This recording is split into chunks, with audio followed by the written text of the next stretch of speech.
जय राधा माधवा कुंज बिहारी। जय राधा माधवा कुंज बिहारी। जय गोपी जन वल्लभा गिरिवरधारी। जय गोपी जन वल्लभा गिरिवरधारी। यशोदानंदन व्रज जनरंजन। यशोदानंदन व्रज जनरंजन। यमुना तीरवनचारी।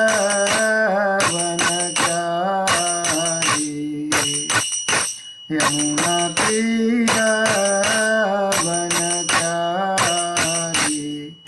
जय राधा माधवा कुंज बिहारी। जय जन वल्लभा गिरिवरधारी। यशोदानंदन व्रज जनरंजन। यमुना तीरवनचारी।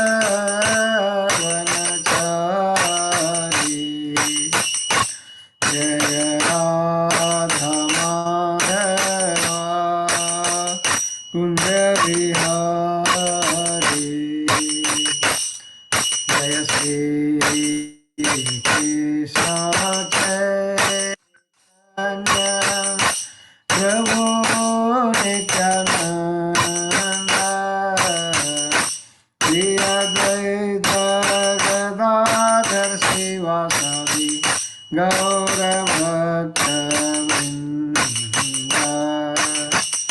हरे कृष्णा कृष्णा कृष्णा हरे हरे। हरे राम राम राम हरे हरे। हरे कृष्णा कृष्णा कृष्णा हरे हरे। हरे राम राम राम हरे हरे।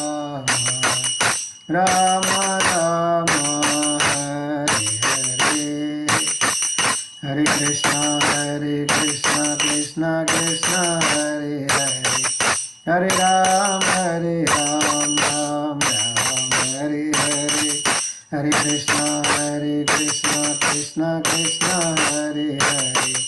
हरे राम राम राम हरे हरे। हरे कृष्णा कृष्णा कृष्णा हरे हरे। हरे राम राम राम हरे हरे। हरे कृष्णा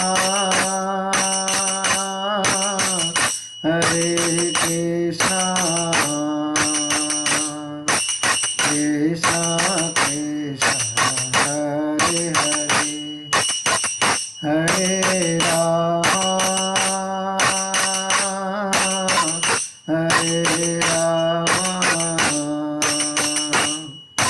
राम राम हरे हरे।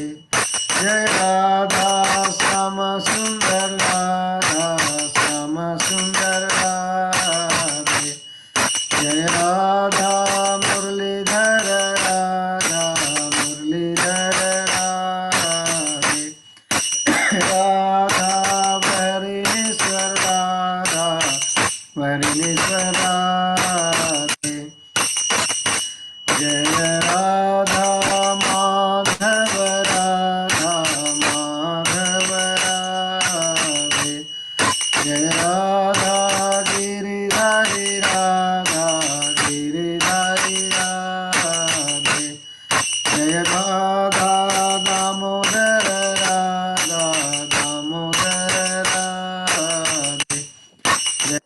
कृष्ण बलराम जय कृष्ण बलराम जय कृष्ण बलराम जय वृंदावन धाम। जय जगन्नाथ जय जगन्नाथ जय बलदेवा जय सुभद्रा। जय जगन्नाथ जय जगन्नाथ जय बलदेवा जय सुभद्रा। जय गौरनिताय जय गौरनिताय जय गौरनिताय जय गौरनिताय। जय पंचतत्व जय पंचतत्व जय पंचतत्व जय पंचतत्व। जय जय प्रभुपाद प्रभुपाद प्रभुपाद जय जय प्रभुपाद। जय जय गुरुदेव गुरुदेव गुरुदेव जय जय गुरुदेव। हरि नाम संकीर्तन की जय। जगद्गुरु शील प्रभुपाद की जय। जय विष्णुपाद परमहंस प्रविरजकाचार्य अष्टोत्तर सत श्री श्रीमती झोलने जय पताका स्वामी गुरुदेव महाराज की जय। जय विष्णुपाद परमहंस प्रविरजकाचार्य अष्टोत्तर सत श्री श्रीमती डिवाइन ग्रेस अभय चरणारविंद भक्ति वेदांत स्वामी शिल प्रभुपाद की जय। जगत गुरु शिल प्रभुपाद की जय। कृष्ण कृपा मूर्ति शिल प्रभुपाद की जय। इस्कॉन बीबीटी संस्थापकाचार्य शिल प्रभुपाद की जय। जय विष्णुपाद परमहंस गौर किशोरदास बाबा जी महाराज की जय। जय विष्णुपाद परमहंस सच्चिदानंद भक्ति विनोद ठाकुर की जय। जय विष्णुपाद परमहंस वैष्णव सर्वम जगन्नाथ दास बाबा जी महाराज की जय। श्री रूप सनातन भट्ट रघुनाथ श्री जीव गोपाल भट्ट दास रघुनाथ सट गोस्वामी की जय। नामाचार श्री हरदास ठाकुर की जय। प्रेम से गौ श्री कृष्ण चैतन्य प्रभु नित्यानंद श्री अद्वैत गदाधर श्रीवास आदि गौर भक्त वृंद की जय। श्री श्री राधा कृष्ण गोप गोपीनाथ श्याम कुंड राधा कुंड गिरी गोवर्धन की जय। ब्रजभूमि वृंदावन धाम की जय। मथुरा धाम की जय। नवदीप मायापुर धाम की जय। जगन्नाथपुरी धाम की जय। द्वारकापुरी धाम की जय। अयोध्या धाम की जय। गंगा माई यमुना माई की जय। भक्ति देवी तुलसी महारानी की जय। समवेद भक्त वृंद की जय। कलयुग पावन हरि नाम संकीर्तन की जय। हरे कृष्ण महामंत्र की जय। ग्रंथराज भागवतम महापुराण की जय। निताय सिद्ध गौर प्रेमानंदे हरि हरि बोल। All glories to assembled devotee Hare Krishna. All glories to assembled devotee Hare Krishna. All glories to assembled devotee Hare Krishna. All glories to Guru and Gauranga. Prabhupada की जय। हरे कृष्णा। तो सभी भक्तों का आज के भागवतम हिंदी सत्संग में स्वागत है। हम लोग श्रीमद् भागवतम के सेकेंड कैंटो पे चर्चा कर रहे हैं और आज का श्लोक जो है दूसरे अध्याय का दूसरे कैंटो का छठा अध्याय का 28, 29, 30 तीनों का श्लोक आपस में रिलेटेड है, तो उससे हम उसको पढ़ेंगे, उस पर चर्चा करेंगे। ओम नमो भगवते वासुदेवाय। ओम नमो भगवते वासुदेवाय। ओम नमो भगवते वासुदेवाय। नारायणं नमस्कृत्य नरं चैव नरोत्तमं देवीं सरस्वतीं व्यासं ततो जयमुदीरयेत्। नष्टप्रायेषु अभद्रेषु नित्यं भागवत सेवया भगवती उत्तमा श्लोके भक्तिर्भवति नैष्ठिकी। कृष्णाय वासुदेवाय देवकी नंदनाय च नंदगोपकुमाराय गोविन्दाय नमो नमः। गोविन्दाय नमो नमः। गोविन्दाय नमो नमः। नमः पंकजनाभाय नमः पंकजमालिने नमः पंकजनेत्राय नमस्ते पंकजांग्रहे। हरे कृष्णा। तो हम सब भगवद गीता दूसरा खंड छठा अध्याय और श्लोक संख्या 28, 29, 30 पे चर्चा। पहले श्लोक पढ़ते हैं। श्लोक संख्या इति संभृत संभार पुरुष अव्यवयहम्। इति संभृत संभार पुरुष अव्यवयहम्। तमेव पुरुषं यज्ञं तेनैव अयजमीश्वरम्। तमेव पुरुषं यज्ञं तेनैव अयजम् ईश्वरम्। इति संभृत संभार पुरुष अव्यवयहम्। तमेव पुरुषं यज्ञं तेनैव अयजम् ईश्वरम्। Translation and purport by his divine grace Abhay Charanaravinda Bhaktivedanta Swami Srila Prabhupada के द्वारा। जगत गुरु श्रील प्रभुपाद की जय। इस प्रकार मैंने यज्ञ के भोक्ता परमेश्वर के शरीर के अंगों से यज्ञ के लिए सारी सामग्री तथा साज सामान उत्पन्न किए और भगवान को प्रसन्न करने के लिए मैंने यज्ञ किया। तात्पर्य, सामान्य लोग सदैव मनः शांति या विश्व शांति के लिए चिंतित रहते हैं, किंतु नहीं जान पाते कि विश्व शांति का ऐसा कोई मानक किस तरह प्राप्त किया जाए। ऐसी विश्व शांति यज्ञ तथा तप द्वारा प्राप्त की जा सकती है। भगवद गीता 5:29 में निम्नलिखित सूत्र दिया गया है। भोक्तारम यज्ञ तपसाम सर्वलोक महेश्वरम सुहृदम नाम ज्ञात्वा माम शांतिम ऋक्षति। कर्मयोगी जानते हैं कि परमेश्वर समस्त यज्ञों के तथा संयमी जीवन के असली भोक्ता तथा पालक हैं। वे यह भी जानते हैं कि भगवान समस्त लोकों के परम स्वामी हैं तथा समस्त जीवों के वास्तविक मित्र हैं। ऐसा ज्ञान अनन्य भक्तों की संगति के माध्यम से कर्मयोगी को भगवान धीरे धीरे शुद्ध भक्त बना देते हैं और इस तरह वे भव बंधन से मुक्त होने में समर्थ होते हैं। इस भौतिक जगत के आदि जीव ब्रह्मा ने हमें यज्ञ की विधि बतलाई। यज्ञ शब्द अन्य पुरुष की तुष्टि के लिए अपने स्वार्थों के समर्पण का द्योतक है। समस्त कार्यों की यही विधि है। प्रत्येक व्यक्ति दूसरों के लिए अपने हितों की बलि चढ़ाता रहता है, चाहे वह परिवार के रूप में हो या समाज या जाति अथवा देश या संपूर्ण मानव समाज हो। किंतु ऐसे यज्ञों को पूर्णता तभी प्राप्त होती है जब वे परम पुरुष भगवान के निमित्त किए जाते हैं। क्योंकि भगवान प्रत्येक वस्तु के स्वामी, समस्त प्राणियों के सखा, यज्ञकर्ता के पालक एवं यज्ञ सामग्री के दाता हैं। अतएव समस्त यज्ञों द्वारा केवल उन्हीं को तुष्ट करना चाहिए, अन्य किसी को नहीं। सारा संसार विद्या, सामाजिक उत्थान, आर्थिक विकास तथा मानव दशा को पूर्णतः सुधारने की योजना को समुन्नत बनाने में अपनी शक्ति की आहुति करने में लगा है। किंतु कोई भी व्यक्ति भगवान के निमित्त यज्ञ करने में रुचि नहीं रखता, जिसका उपदेश भगवद गीता में किया गया है। अतएव संसार में शांति नहीं है। यदि सारे लोग सचमुच विश्व शांति चाहते हैं तो उन्हें परम स्वामी तथा सबों के सखा के निमित्त यज्ञ संपन्न करना चाहिए। दूसरा श्लोक पढ़ेंगे। ततस्ते भ्रातरई में प्रजानां पतयो नव। ततस्ते भ्रातरई में प्रजानां पतयो नव। अयजन व्यक्तम अव्यक्तम पुरुषम सुसमाहिता। अजयन व्यक्तम अव्यक्तम पुरुषम सुसमाहिता। ततस्ते भ्रातरई में प्रजानां पतयो नव। अजयन व्यक्तम अव्यक्तम पुरुषम सुसमाहिता। Translation and purport by Srila Prabhupada की जय। हे पुत्र, तत्पश्चात तुम्हारे 9 भाइयों ने, जो प्रजापति हैं, व्यक्त तथा अव्यक्त दोनों प्रकार के पुरुषों को प्रसन्न करने के लिए समुचित अनुष्ठानों सहित यज्ञ संपन्न किया।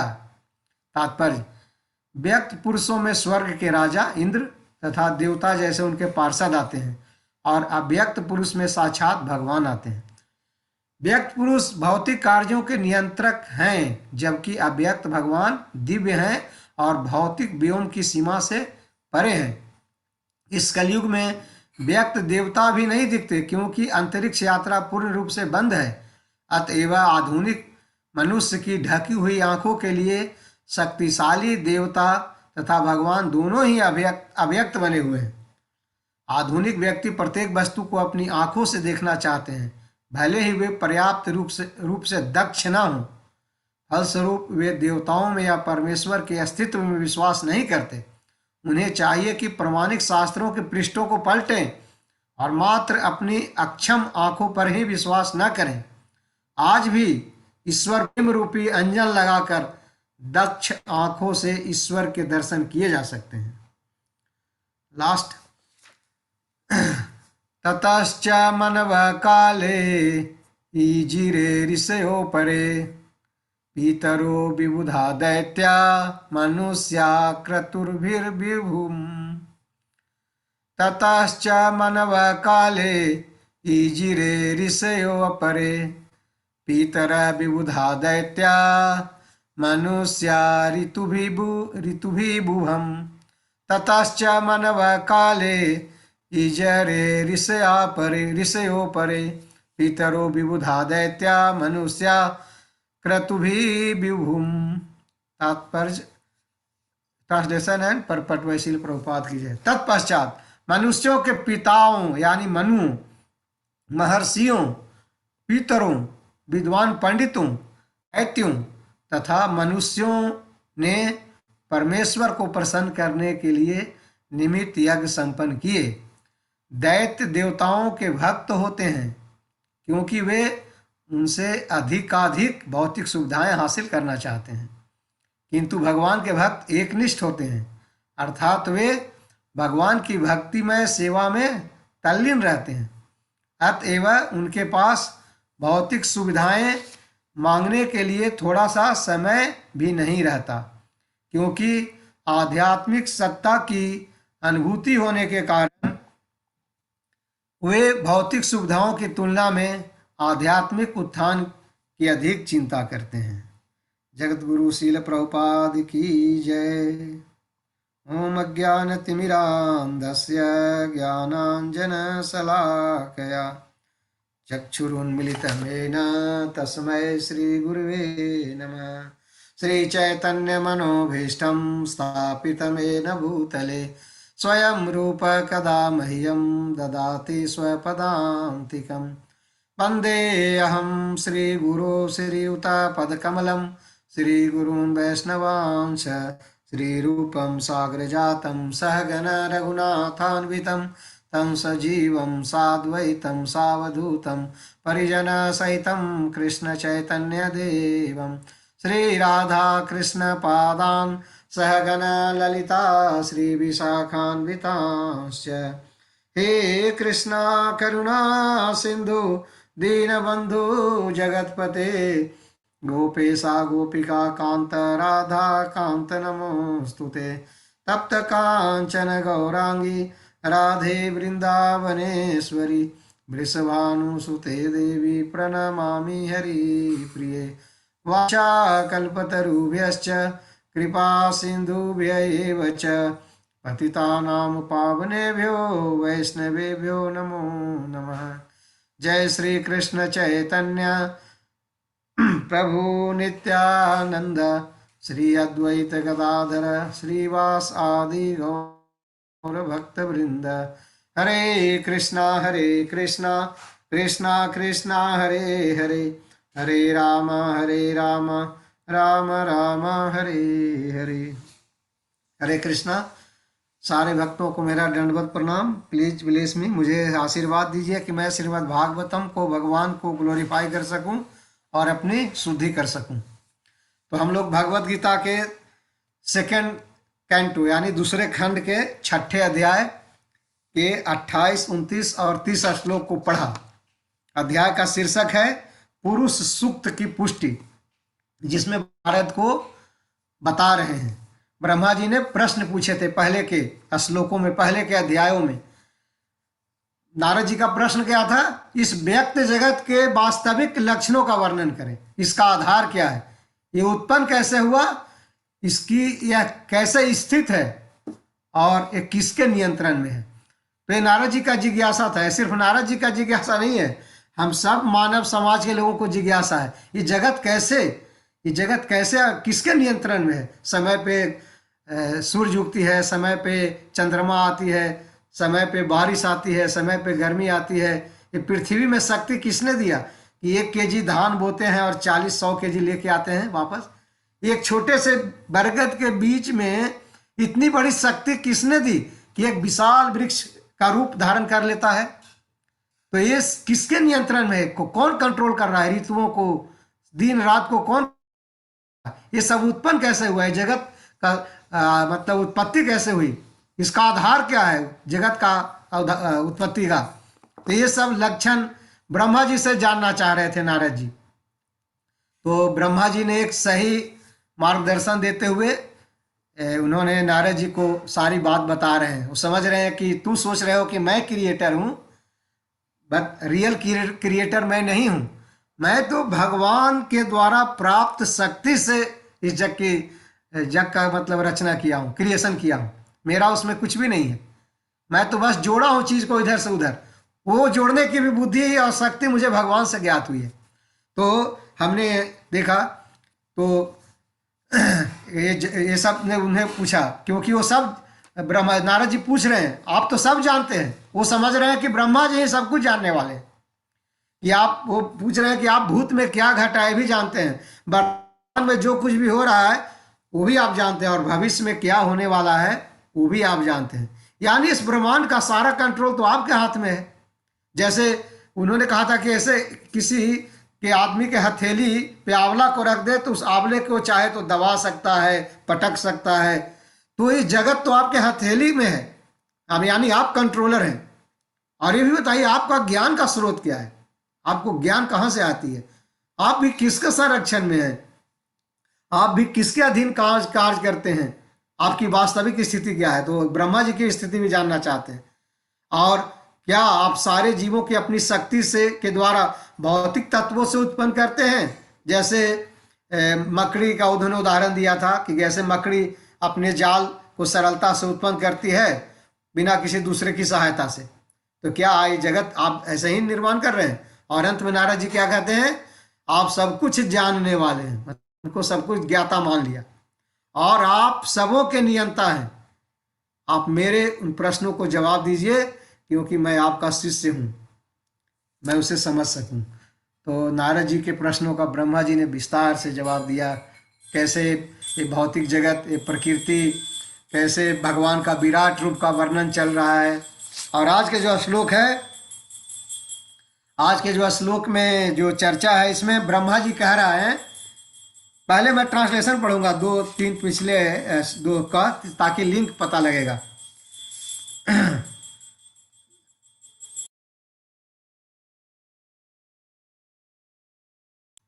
जिसमें पिछले श्लोक 2-3 श्लोक में है, ब्रह्मा जी कह रहे हैं कि जब मैं महापुरुष भगवान विष्णु के नाभिक कमल पुष्प से उत्पन्न हुआ तो मेरे पास यज्ञ अनुष्ठानों लिए उस महापुरुष के शारीरिक अंगों के अतिरिक्त अन्य कोई सामग्री नहीं थी। तो ब्रह्मा जी कह रहे हैं, क्योंकि जब ब्रह्मा जी का प्रकट हुआ था, ब्रह्मा जी हम सब जानते हैं गर्भोदक्षा विष्णु के नाभिक कमल से पैदा हुए, तो उनके पास कोई चीज नहीं था सिवाय भगवान के शरीर से प्राप्त करने के अलावा। फिर बोलते हैं, यज्ञ उत्सवों को संपन्न करने के लिए उन्होंने फूल, पत्ती, कुश जैसी सामग्री, साथ साथ यज्ञ वेदी, ये सारी चीजों की आवश्यकता पड़ती है।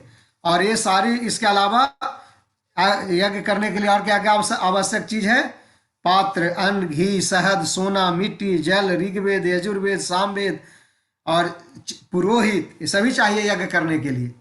इसके अलावा कह रहे हैं कि यज्ञ के अन्य आवश्यकताओं में देवताओं का विभिन्न नामों से विशिष्ट मंत्र यानी मंत्र तथा दक्षिणा में व्रतों द्वारा आवाहन सम्मिलित है। आवाहन, तो ये आवाहन विशिष्ट प्रयोजनों में तथा विशिष्ट विधियों द्वारा विशेष शास्त्र के अनुसार होने चाहिए। फिर उन्होंने कहा कि इस प्रकार मुझे भगवान के शारीरिक अंगों से ही यज्ञ के लिए इन आवश्यक सामग्रियों की तथा साज सामान की व्यवस्था करनी पड़ी। तो नारद जी मुख्य पॉइंट बता रहे हैं कि यज्ञ करने का महत्व बता रहे हैं। यज्ञ करना कितना जरूरी है। लेकिन इसके लिए सामग्री कहाँ से उन्होंने प्राप्त की? उन्होंने सारा चीज भगवान से ही प्राप्त की। देवताओं को नामों से आह्वान चरम लक्ष्य विष्णु की क्रमशः प्राप्ति हुई और इस प्रकार प्रायश्चित तथा पूर्णाहुति पूरी हुई। और आज के श्लोक में कह रहे हैं, इस प्रकार मैंने यज्ञ के भोक्ता परमेश्वर के शरीर के अंगों से यज्ञ के लिए सारी सामग्री तथा सात सामान उत्पन्न किए। तो ब्रह्मा जी स्पष्ट कह रहे हैं कि जब मेरी उत्पत्ति हुई तो कोई नहीं था, सिर्फ भगवान विष्णु थे और वो थे। और वो सब हम सब जानते हैं कि ये जो ब्रह्मांड का जो मेन कौन है? भगवान भले ही है, लेकिन भगवान ने इस ब्रह्मांड की सृष्टि में ब्रह्मा जी का सहयोग लिया है।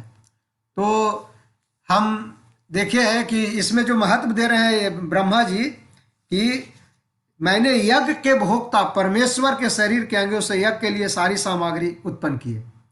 तो यज्ञ के भोक्ता कौन है? भगवान है, जिसमें प्रभुपाद यहाँ पे कोट भी कर रहे हैं भगवत गीता का 5वां अध्याय का 29वां श्लोक।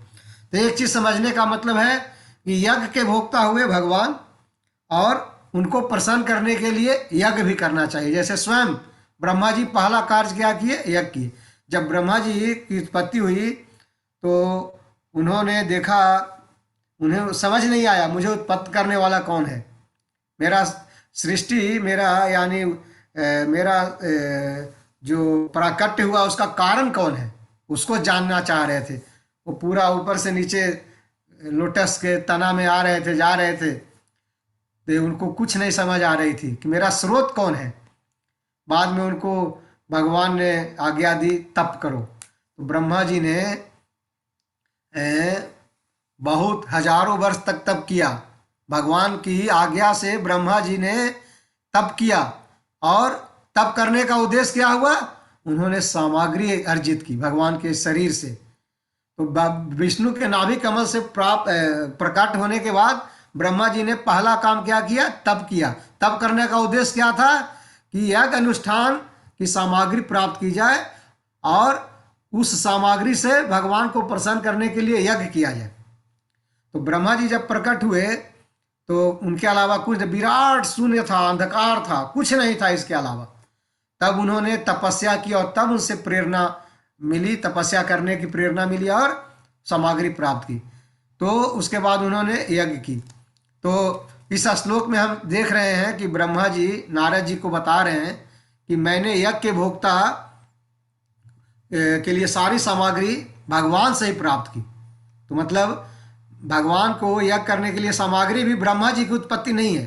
तो कंक्लूजन यही हुआ कि ब्रह्मा जी प्रकट होते ही भगवान के प्रसन्नता के लिए कार्य करना शुरू कर दिया। भगवान की प्रसन्नता के लिए उन्होंने यज्ञ शुरू कर दिया, जो शास्त्रों में विधान है। तो ये हम सब के लिए शिक्षा है। मानव जीवन हम सब प्राप्त किए हैं, और मानव जीवन का उद्देश्य भी है कि हम अपनी मानव जीवन को तभी सार्थक बनाएंगे जब हम इस शरीर को भगवान की प्रसन्नता के उपयोग में लगाएंगे। इसलिए प्रभुपाद तात्पर्य में बताते हैं कि सभी लोग अपने मन शांति तथा विश्व शांति के लिए हमेशा चिंतित रहते हैं। हर जीवन में ऐसा कोई व्यक्ति नहीं है जिसको जीवन में शांति नहीं चाहिए। सारा जगत रात दिन शांति के लिए, सुख के लिए भाग रहा है रात दिन, क्योंकि हमारी मतलब स्वाभाविक स्थिति है। भगवान सच्चिदानंद है, सच्चित आनंद में रहने वाले हैं। तो उनके अंश होने के नाते वो प्रवृत्ति हमारे अंदर भी है, हम सब के अंदर है कि हम भी आनंदित अनुभव करना चाहते हैं, आनंद में रहना चाहते हैं, क्योंकि हम भगवान सच्चिदानंद के अंश हैं। तो आनंद रहना, आनंदित होना कोई बड़ा बात नहीं है, ये हमारा अधिकार है। लेकिन आनंद कैसे ग्रहण करना है ये हमें ज्ञान नहीं प्राप्त है। हम भटक रहे हैं। हम कोई सोचते हैं कि खूब बैंक बैलेंस कर लेने से हम आनंदित हो जाएंगे, अच्छा घर बना लेने से, अच्छी गाड़ी खरीद लेने से, अच्छा जॉब पकड़ के बैंक बैलेंस कर लेने से। बहुत लोग अलग अलग सोचते हैं, जो भी हो, लेकिन हम सब का उद्देश्य है शांति मिले, जीवन में आनंद मिले। लेकिन शांति कैसे प्राप्त किया जाए ये समझ नहीं है, ये फॉर्मूला नहीं मालूम है। इसलिए प्रभुपाद कह रहे हैं कि यह बिल्कुल स्पष्ट है कि जीवन में शांति तथा विश्व शांति सिर्फ यज्ञ तथा तप द्वारा ही प्राप्त की जा सकती है। तो विश्व शांति कैसे आएगा? यज्ञ और तप के द्वारा। विश्व शांति के लिए यूनाइटेड नेशन बनाया गया था। प्रभुपाद बताते हैं अपने लेक्चर में बताए, यूनाइटेड नेशन इस किस लिए बनाया गया कि कोई देश आपस में नहीं लड़े, प्रॉब्लम को रिजोल्व कर दिया जाए। लेकिन आज तक झगड़ा नहीं हो रहा है, आज तक झगड़ा रुका नहीं। लगातार एक देश दूसरे देश पे अटैक कर रहे हैं, एक दूसरे से झगड़ा कर रहे हैं, कोई ना कोई कारण हो। लेकिन वास्तविक सुख कैसे आएगा जीवन में, ये फॉर्मूला सिर्फ भगवत गीता से हमको मिलती है, जो प्रभुपाद कोट कर रहे हैं। तो भगवत गीता के 5वें अध्याय के 29वें श्लोक में भगवान ने क्या कहा? भोक्तारम यज्ञ तपसाम सर्वलोक महेश्वरम सुहृदम सर्वभूतानाम ज्ञात्वा माम शांतिम ऋक्षति। भक्त जानते हैं कि सिर्फ एकमात्र भोक्ता भगवान है। लेकिन दुर्भाग्य क्या है कि इस जगत के 99% लोग यही सोचते हैं कि वो भोक्ता है। लेकिन वास्तविकता क्या है कि भोक्ता सिर्फ भगवान है। वही समस्त लोगों के ही स्वामी हैं और वही वास्तविक सारे लोगों के मित्र भी हैं। तो हम सब का वास्तविक मित्र अगर कोई है तो भगवान है। हम आज घर से दूर हैं, हो सकता है कोई और अनजाने जगह में चले जाएं, हमारे घर वाले भी वहाँ मदद, अगर हमारे ऊपर कोई संकट आ जाए तो हमारा घर वाले भी हमारे मदद के लिए नहीं पहुँच सकते। हमारा बैंक में जो पैसा पड़ा है वो भी, हमारा बैंक वाला पैसा भी हमको नहीं पहुँच पाएगा उस समय जब हमको, और पैसा भी हर चीज़ का समाधान नहीं है। मनुष्य भी हर चीज़ का समाधान नहीं कर सकता, हाँ थोड़ी राहत पहुँचा सकता है। अब मृत्यु आ रही है तो मृत्यु से कोई नहीं बचाने वाला, कष्ट से कोई दूसरे का कष्ट नहीं बांट सकता। लेकिन एक मित्र भगवान है जो आत्मा के साथ उनका निवास है, परमात्मा का, जो सबसे करीब है। और हम उन्हीं को भूल जाते हैं कि हमारी कौन मदद करेगा। हम सब जगह हाथ पैर फैलाते हैं, बैंक बैलेंस पे विश्वास करते हैं, परिवार पे विश्वास करते हैं, लेकिन जो सही मदद हमारी कर सकता है भगवान श्री कृष्ण, उनके ऊपर हमारा आस्था नहीं है, उनके ऊपर विश्वास नहीं है। ये 99% व्यवहारिक जीवन में हम देखते हैं। तो प्रभुपाद कह रहे हैं तो जीवन में शांति नहीं आएगी। जीवन में शांति चाहिए तो वास्तविक मित्र कृष्ण, जो सारे लोगों, हमें उनके बारे में सोचना होगा, उनकी भक्ति करनी होगी, उनकी सेवा करनी होगी, उनको प्रसन्न करना होगा, उनके लिए यज्ञ करना होगा जो ब्रह्मा जी कर रहे हैं। तो कर्मयोगी भी भक्तों के संग में आके, प्रभुपाद कहते हैं कि कर्मयोगी भी भक्तों के संग में आकर वास्तविकता को जान पाते हैं। 99% लोग नहीं जानते कि कैसे हमें जीवन में शांति चाहिए, लेकिन जो भक्त है उनको मालूम है कि कैसे भगवान को भक्ति करना चाहिए, कैसे यज्ञ करना चाहिए। भगवान को प्रसन्न करना ही जीवन का उद्देश्य है। और जब वो भगवान को प्रसन्न करने के कार्यों में लग जाते हैं तब उनको रियल जीवन में आनंद की अनुभूति होती है। हम सब ने अनुभव किया है। मैं बार बार अपने भगवद गीता क्लास में, अपने भक्ति वृक्षा में लोगों को कहता हूँ, ये बार बार कहता हूँ कि हम सब को आनंद पहले मिलता था, सब चीज़ खाते थे जो बाध्य है शास्त्रों के हिसाब से। लेकिन आज हमारी रुचि बदल गई। आज नॉनवेज भी नहीं खाते हम, प्याज लहसुन भी नहीं खाते, शराब पान ड्रिंक्स नहीं खाते, नशा नहीं करते, तो भी हमें उस चीज़ों से ज़्यादा आनंद मिलता है। अब उन चीज़ों को बराबर देखने की भी इच्छा नहीं होती। कोई अगर मीट का टुकड़ा लेके जाता है कहीं गलत जगह, मछली बाजार में घुस गए, तो हमें घृणा होती है, लगता है कैसे जल्द यहाँ से भागे। मॉल में भी जाते हैं तो देखते हैं कोई नॉनवेज रख के सामान देखा था तो काउंटर चेंज कर देता हूँ, घृणा होती है, अब यहीं पे क्या सामान डालूं। जानता हूँ कि यहाँ पे रखा गया है हर समय, लेकिन सामने मतलब इच्छा नहीं होती, काउंटर चेंज कर देता हूँ, अब यहाँ पे नहीं लूँगा सामान, दूसरे काउंटर पे जाऊँगा। तो भावना बदल गई। का कारण क्या है भावना बदलने का? क्योंकि हम सब ने भगवान के भोग जो प्रसाद रूप में हमें मिला उसको टेस्ट किया, तो दूसरी टेस्ट खत्म हो गई। हायर टेस्ट को लिए तो लोअर टेस्ट अपने आप खत्म हो गया। तो हम जो पहले ले रहे थे टेस्ट, वो सब क्या था? लोअर टेस्ट था। अभी हायर टेस्ट मिल रहा है। तो भक्ति, कृष्ण भक्ति भी ऐसे ही है। जब हम भगवान को प्रसन्न करने की कोशिश करेंगे तो जो टेस्ट मिलेगा, तो बाकी संसार के चीज़ों में कोई आनंद नहीं मिलेगा। हमें संसार का वस्तु उतना आनंद नहीं दे सकेगा। इसलिए प्रभुपाद कहते हैं भक्त को मालूम है कि भगवान को प्रसन्न करने से ही शांति मिलेगी। तो कर्मयोगी लोग भी जो है वो भक्त के संग में आकर वो भी इस वास्तविकता को समझ जाते हैं और वो भी मुक्त हो जाते हैं, वो भी योग्य हो जाते हैं इस भव बंधन से मुक्त होने के लिए। तो इस संसार में जो आदि जीव ब्रह्मा है वो हमें विधि बताई, उन्होंने हमें मार्ग दिखाया, हमें एक शिक्षा दी, खुद उन्होंने यज्ञ किया कि हमें भी अपने स्वार्थों को त्याग करके सिर्फ भगवान की प्रसन्नता के लिए कार्य करना चाहिए। ब्रह्मा जी ने क्या किया, उनका प्रकट हुआ तो तप करके यज्ञ सामग्री प्राप्त किया, किस लिए, ताकि उस यज्ञ सामग्री से यज्ञ करके भगवान विष्णु को, कृष्ण को प्रसन्न किया जा सके। तो हमें जीवन मिला, मनुष्य जीवन, तो हमें भी इस जीवन का उपयोग भगवान की प्रसन्नता के लिए करना चाहिए। तो जब तक हम अपने जीवन में भगवान को प्रसन्न करने के प्रयास नहीं करेंगे तब तक जीवन में सब कुछ प्राप्त करके भी शांति का अनुभव नहीं कर सकते। ये कड़वा सत्य है। श्रील प्रभुपाद तात्पर्य के लास्ट पैराग्राफ में बताते हैं कि सारा संसार के लोग सिर्फ विद्या, social status improvement, economic development तथा लाइफ स्टाइल बनाने में लगे हुए हैं। कोई भी व्यक्ति भगवान की प्रसन्नता के लिए यज्ञ करने में रुचि नहीं रखता, जैसा कि भगवान ने वर्णन भगवद गीता में भगवान ने बताया है। इसलिए इस जगत के में लोग शांति नहीं है अनुभव कर रहे हैं। इस जगत में शांति नहीं है। स्वार्थ इतना गया है कि एक दूसरे से हड़पना चाहते हैं, एक देश दूसरे देश पे अटैक करके हड़पना चाहता है। तो इसलिए इस जगत में शांति नहीं है।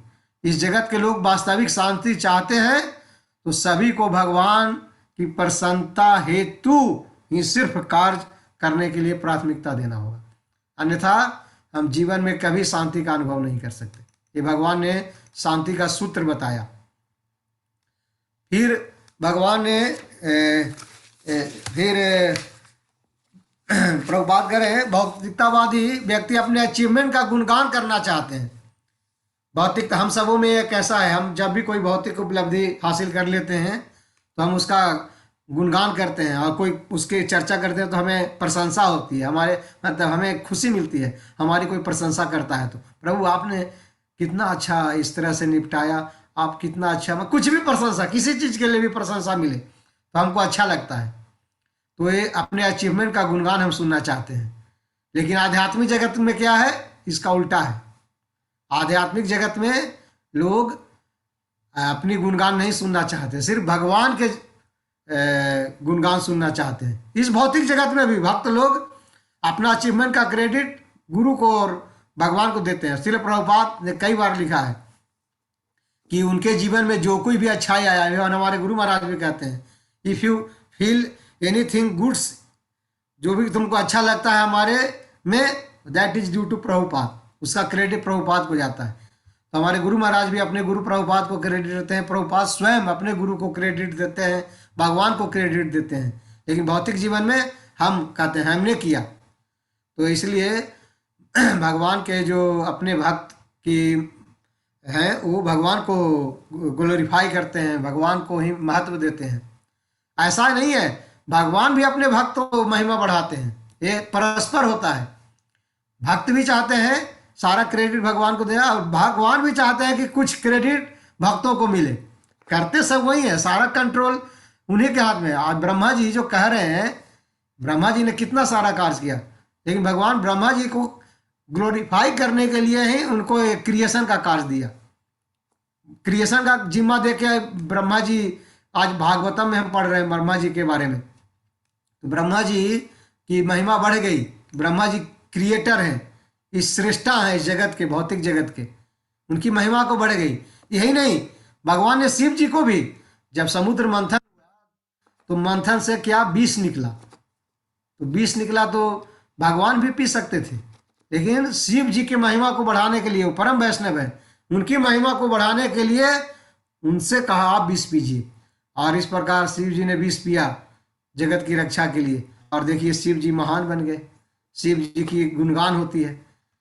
यही नहीं, भगवान ने अर्जुन को भी ऑलरेडी विराट रूप में दिखा दिया था कि मैं सबको मार चुका हूँ, सबका डेथ सर्टिफिकेट साइन हो गया, तुमको मात्र एक क्रेडिट देना चाहता हूँ, तुम एक मात्र निमित्त मात्र हो। अर्जुन युद्ध तो मैं लड़ रहा हूँ स्वयं, तुमको इस युद्ध का क्रेडिट देना चाहता हूँ। और भगवान युद्ध को लड़ने के लिए बार बार शिक्षा दे रहे हैं, अर्जुन अपना कर्तव्य से नहीं भटकें और युद्ध करें, ताकि युद्ध जीतने का क्रेडिट अर्जुन को मिले। तो भगवान खुद अर्जुन को युद्ध जिताने के लिए खुद सलाहकार बने रहे, ड्राइवर बन के सलाह देते रहे, पग पग पे कैसे उनको बचाए भी। कैसे एक बार हम सब जानते हैं कि अर्जुन ने बोल दिया था कि अगर आज मैं शाम तक जयद्रथ को नहीं मार पाऊंगा तो अग्नि समाधि ले लूंगा। सोचिए वो कितना कठिन समय रहा होगा। और जयद्रथ युद्ध भूमि में नहीं है और अर्जुन को वचन के हिसाब से अग्नि में समाधि लेना है, क्योंकि अभिमन्यु को गला ढंग से मार दिया था यद्रथ ने, उनके पुत्र को, और उसका कारण यद्रथ था। तो अर्जुन को इतना गुस्सा आया तो उन्होंने गुस्से में कह दिया कि मैं कल के युद्ध में यद्रथ को सूर्यास्त के पहले नहीं मारा तो मैं खुद अग्नि समाधि ले लूंगा। और भगवान ने कैसे रक्षा की? भगवान ने सूर्य को ही ढक के बादल लाके और समय से पहले ही सूर्य को ढक दिया और भावना बना दिया कि सूर्य ढक गई। जो जयद्रथ युद्ध भूमि में नहीं आया था वो बाहर आ गया और बिल्कुल अर्जुन के करीब आके ललकारने लगा, तुम क्षत्रिय हो, तुमको अग्नि समाधि लेनी चाहिए, तुम सूर्यास्त होने तक मुझे नहीं मार पाया। और फिर जब करीब आ गया तो भगवान ने कहा, तुरंत बादल को हटाया, बोला वो रहा सूर्य, ये रहा जयद्रथ, ले गांडी वैसे मार।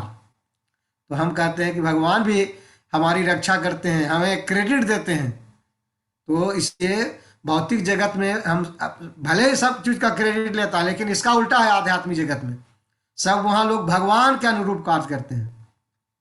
और बाकी जो 2 श्लोक है 29-30, उसमें भी ब्रह्मा जी यही चीज बता रहे हैं कि ब्रह्मा जी ने यज्ञ करने जब किए तो यज्ञ करने के बाद वो अकेले नहीं है, उनको फॉलो किया, उन्हीं का अनुसरण किया। 9 प्रजापतियों ने भी भगवान को प्रसन्न करने के लिए यज्ञ किया। तो ब्रह्मा जी अकेले नहीं थे, प्रजापति भी उनके लिए, जो ब्रह्मा जी के बाद जिनको उन्होंने उत्पन्न किया था, ब्रह्मा जी को जिनको उत्पन्न किया था वो सारे प्रजापति ने भी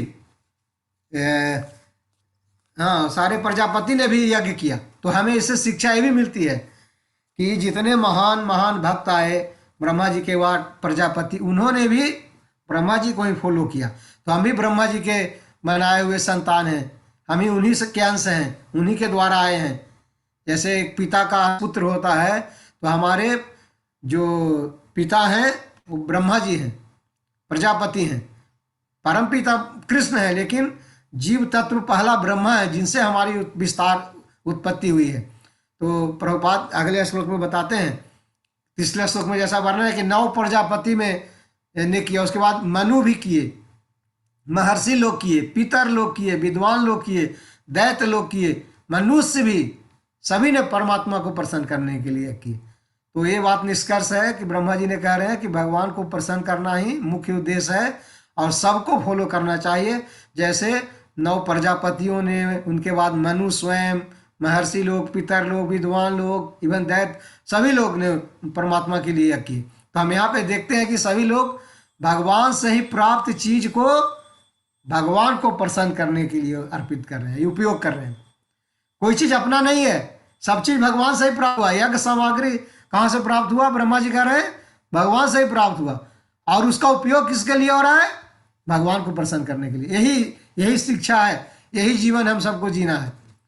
हम अपने शरीर से जो भी धन अर्जन, जो भी है परिवार, सभी हमारे हैं, हमें भी उसका उपयोग भगवान के लिए ही करना है। ये शिक्षा है, तभी हमें जीवन में वास्तविक सुख की अनुभूति होगी। जैसा कि भगवान भगवद गीता के 9वें अध्याय 5वें अध्याय के 29वें श्लोक में कहा है। तो भगवान यही नहीं देखते कि जीव, हम भगवान के चीज को भले भगवान को ही ऑफर करते हैं, लेकिन भगवान यही नहीं देखते कि जीव क्या ऑफर कर रहा है, जीव का उद्देश्य क्या है, भाव क्या है। भावग्राही जनार्दन, भगवान हमारे भाव को ग्रहण करते हैं। हम गंगा नदी में स्नान करके गंगा को ही जल अर्पित करते हैं, तो गंगा का ही जल गंगा को ही अर्पित कर रहे हैं। तो ये भाव है हमें उनको प्रसन्न करने का। भले हमारे यहाँ कोई घर में आए व्यक्ति, गेस्ट, हमारे गेस्ट बेड ड्राइंग रूम में बैठे, दीवार पे कैलेंडर लगा है या बड़ा फोटो लगा है, हम ही को उठा के हमको दे कि प्रभु मेरे तरफ से आपको गिफ्ट है, तो हमको भला अटपटा लगेगा। अरे हमारा ही ड्राइंग का रूम का फोटो लेके हम ही को गिफ्ट कर रहा है, कैसा व्यक्ति है। लेकिन हमें भाव को देखना चाहिए। तो भगवान भाव देखते हैं। गंगा नदी में भी हम भाव अर्पित करते हैं, भावग्राही जनार्दन। तो ब्रह्मा जी भगवान को प्रसन्न करने के लिए भगवान से ही चीजों को प्राप्त किया और उसी को भगवान की सेवा में लगाया। प्रजापतियों ने, ऋषियों ने, मुनियों ने, सभी ने उसी को फॉलो किया। तो नारद जी को ही बोल रहे हैं। तो आप लोग सुना होगा कि भाव से ही भगवत प्राप्ति होती है। भाव नहीं है तो भगवान अर्पित नहीं करते। भले हम लाखों दे दिए, अगर भाव नहीं जगा, भगवान की सेवा का भाव नहीं है, अपने अहंकार में बोल दिए। वो लोग होते हैं ना, कई जगह मैं देखता हूँ, या जब घोषणा होती है तो लोग बोलते हैं आज मेरी तरफ से चावल, आज मेरी तरफ से सारी हल्दी, मेरी तरफ से साझा जितना नमक होगा उपयोग मैं दान दूंगा। ये सिर्फ अहंकार है। देना अच्छी बात है, लेकिन भाव होना चाहिए। भगवान को हम मंदिर में दान देते हैं तो भगवान ये नहीं देखते हैं कि क्या दे रहा है, देने के पीछे भाव क्या है, भगवान वो देखते हैं। अगर 1 रुपया भी दे रहे हैं भाव से तो भगवान उससे प्रसन्न हो जाएंगे। और लाख रुपया भी दे रहे हैं और भाव सिर्फ हमारा अहंकार दिखाने का है, अपनी नेम फेम प्रतिष्ठा के लिए, पूजा लाभ प्रतिष्ठा के लिए दे रहे हैं, तो भगवान उसको स्वीकार नहीं करते। हमें भाव, भगवत प्राप्ति भी हमें भाव से मिलता है। भगवान के प्रति भाव नहीं है तो हमें ये भक्ति, भगवान में श्रद्धा नहीं है, विश्वास नहीं है, दिखावे के लिए जप कर रहे हैं, रात दिन हाथ माला घुमा रहे हैं, तो भगवान प्राप्ति नहीं होगी। नारद जी की कहानी आपने सुना है ना, कि नारद जी भजन करते जा रहे थे तो रास्ते में देखे एक बट वृक्ष के नीचे एक जूता सीने वाला, चमड़ा सीने वाला एक चमार था। तो नारद जी को देखते ही रुके वहां पे छाया में आराम करने के लिए नारद जी। तो चमार आके पूछता है, प्रणाम करता है, आप कहाँ से आ रहे हैं, कहाँ जा रहे हैं नारद जी आप? तो मैं तो अभी बैकुंठ जाऊंगा। अच्छा आप बैकुंठ जाएंगे, तो थोड़ा मेरे बारे में पूछिएगा कि मेरा उद्धार कब होगा इस मनुष्य जीवन से, कब मेरा उद्धार होगा इस भौतिक जगत से। नारद जी बोले ठीक है पूछ लूंगा। उसी समय वहीं पे मंदिर था, एक वृक्ष के आगे पास में ही। ब्राह्मण भी नारद मुनि को देख के आके प्रणाम किया। रात दिन भगवान का घंटी डुलाता था मंदिर में, आरती पूजा करता था। वो भी पूछा, नारद जी आप बैकुंठ जा रहे हैं, मेरे बारे में भी पूछ के आइएगा कि मेरा कब उद्धार होगा। नारद जी बोले जरूर। कुछ ही दिन में नारद जी वापस आए, बहुत उत्सुकता के साथ दोनों भाग के आए जानने के लिए मेरा उद्धार कब होगा, मेरा उद्धार कब होगा। ब्राह्मण पूछा, अच्छा बताइए मेरा भगवान ने क्या बोला, कब उद्धार करेंगे? पहले ये बताइए कि भगवान कर क्या रहे थे बहुत अपने धाम में? बोले वो सुई के आंख में, सुई के जो पीछे होल है उससे एक बड़ा हाथी को निकाल रहे थे। तो ब्राह्मण को विश्वास नहीं हुआ। बोलता है ये कैसे संभव है, एक छोटा सा छेद में, छिद्र में इतना विशाल हाथी कैसे निकल सकता है? मुझे थोड़ा विश्वास नहीं हो रहा है। तो बोले कि मेरा उद्धार के बारे में क्या होगा? बोले तुमको अभी 100 जन्म लगेंगे। तो चमार पूछा, बोला आपको विश्वास है कि भगवान सुई के आंख से हाथी निकाल सकते हैं? बोला कुछ भी कर सकता है। जब एक छोटा सा बीज से इतना बड़ा विशाल वट वृक्ष बना सकता है, वो विशाल वृक्ष बना सकता है, बरगद का पेड़ बना सकता है, तो इतने बड़े हाथी को एक होल से क्यों नहीं निकाल सकता है? वो सर्वशक्तिमान है, वो कुछ भी कर सकता है, मुझे विश्वास है। नारद जी बोले तुमको इसी जन्म में भगवत प्राप्ति होगी। भले तुम चमार हो, जूते का काम कर रहे हो, भले एक वेद पढ़ रहा है, घंटी डुला रहा है, भाव की बात है। ब्राह्मण हो के भी भगवत प्राप्ति नहीं कर सका, और चमार हो के भी भाव सही था, भगवान के प्रति श्रद्धा थी। नारद जी ने वचन दिया इसी जन्म में तुमको भगवत प्राप्ति होगी। प्रभुपाद भी एक जगह लेक्चर दे रहे थे, तो एक व्यक्ति उनसे पूछा कि आप लोग पत्थर की मूर्ति को भोजन क्यों खिलाते हैं, पत्थर की मूर्ति को भोजन क्यों परोसते हैं, क्या भगवान खाते हैं? किस लिए? ये अंधविश्वास नहीं है। प्रभुपाद बोले कि भगवान स्वयं ने कहा है हम मूर्ति को क्यों खिला। भगवान स्वयं कहा पत्रम पुष्पम फलम तो यम यो में भक्त्या परच्छति तदहम भक्तिया प्रथम अस्नामि प्रयतात्मना। भगवान स्वयं ने कहा कि जो कोई भाव से मुझे फूल, पत्ता, जल, फूल, फल अर्पित करता है, मैं उसको ग्रहण करता हूँ। भगवान ग्रहण करते हैं, तो मैं इसलिए भाव अपना अर्पित करता हूँ भगवान के सामने। ये भाव का प्रदर्शन है। ये मूर्ति हो जो मेरा भाव है भगवान के प्रति, मैं जानता हूँ भगवान स्वीकार करते हैं। उन्होंने खुद बोला है जो भक्त अर्पित करता है तो मैं खाता हूँ, तो इसलिए मैं अर्पित करता हूँ। तो मैं भगवान की बात को मानूं या तुम्हारे जैसे दुष्ट की बात मानूं? किसकी बात मैं मानूं? वो प्रभुपाद से गलत ढंग से वो दुष्ट नहीं बोला था उन्होंने रास के जो भी बोला, तुम्हारा जैसे बदमाश अज्ञानी की बात मानूं मैं कि भगवान ने कहा है भगवत गीता में कि हमको फूल पत्ती चढ़ाओ, मैं ग्रहण करता हूँ, तो वो सोच के मैं मुझे भगवान को अर्पित करना चाहिए, तुम्हारे कहने पे मुझे उनके विग्रह के सामने नहीं करना चाहिए, पत्थर के सामने। भाव है, मुझे भाव है, वो भगवान स्वयं खड़ा है और मैं जो देता हूँ उसको स्वीकार करते हैं, मेरा भाव को स्वीकार करते हैं, इसलिए करता हूँ। पर भगवान भक्त के भाव को स्वीकार करते हैं। तो प्रहलाद महाराज के एपिसोड से भी हम देख सकते हैं कि भगवान जब प्रकट हुए थे तो खंबे से ही प्रकट हुए। क्यों खंबे से प्रकट हुए? क्योंकि प्रहलाद बोले थे खंबे में भी भगवान है।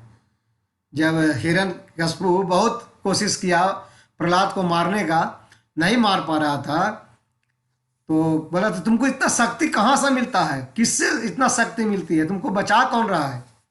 बोला वो शक्ति वो आपको भी देता है, वो शक्ति मुझे भी देता है, वो सर्वशक्तिमान विष्णु है, उसने ही मुझे शक्ति, उसी से मुझे शक्ति मिलता है, वो सबका रक्षक है, सबका पालक है। तो वो रास्ता कहाँ? बोलता हर जगह है, हर समय मौजूद है। तो क्या इस खंबे में भी है? बोला हाँ, इस खंबे में भी मौजूद है।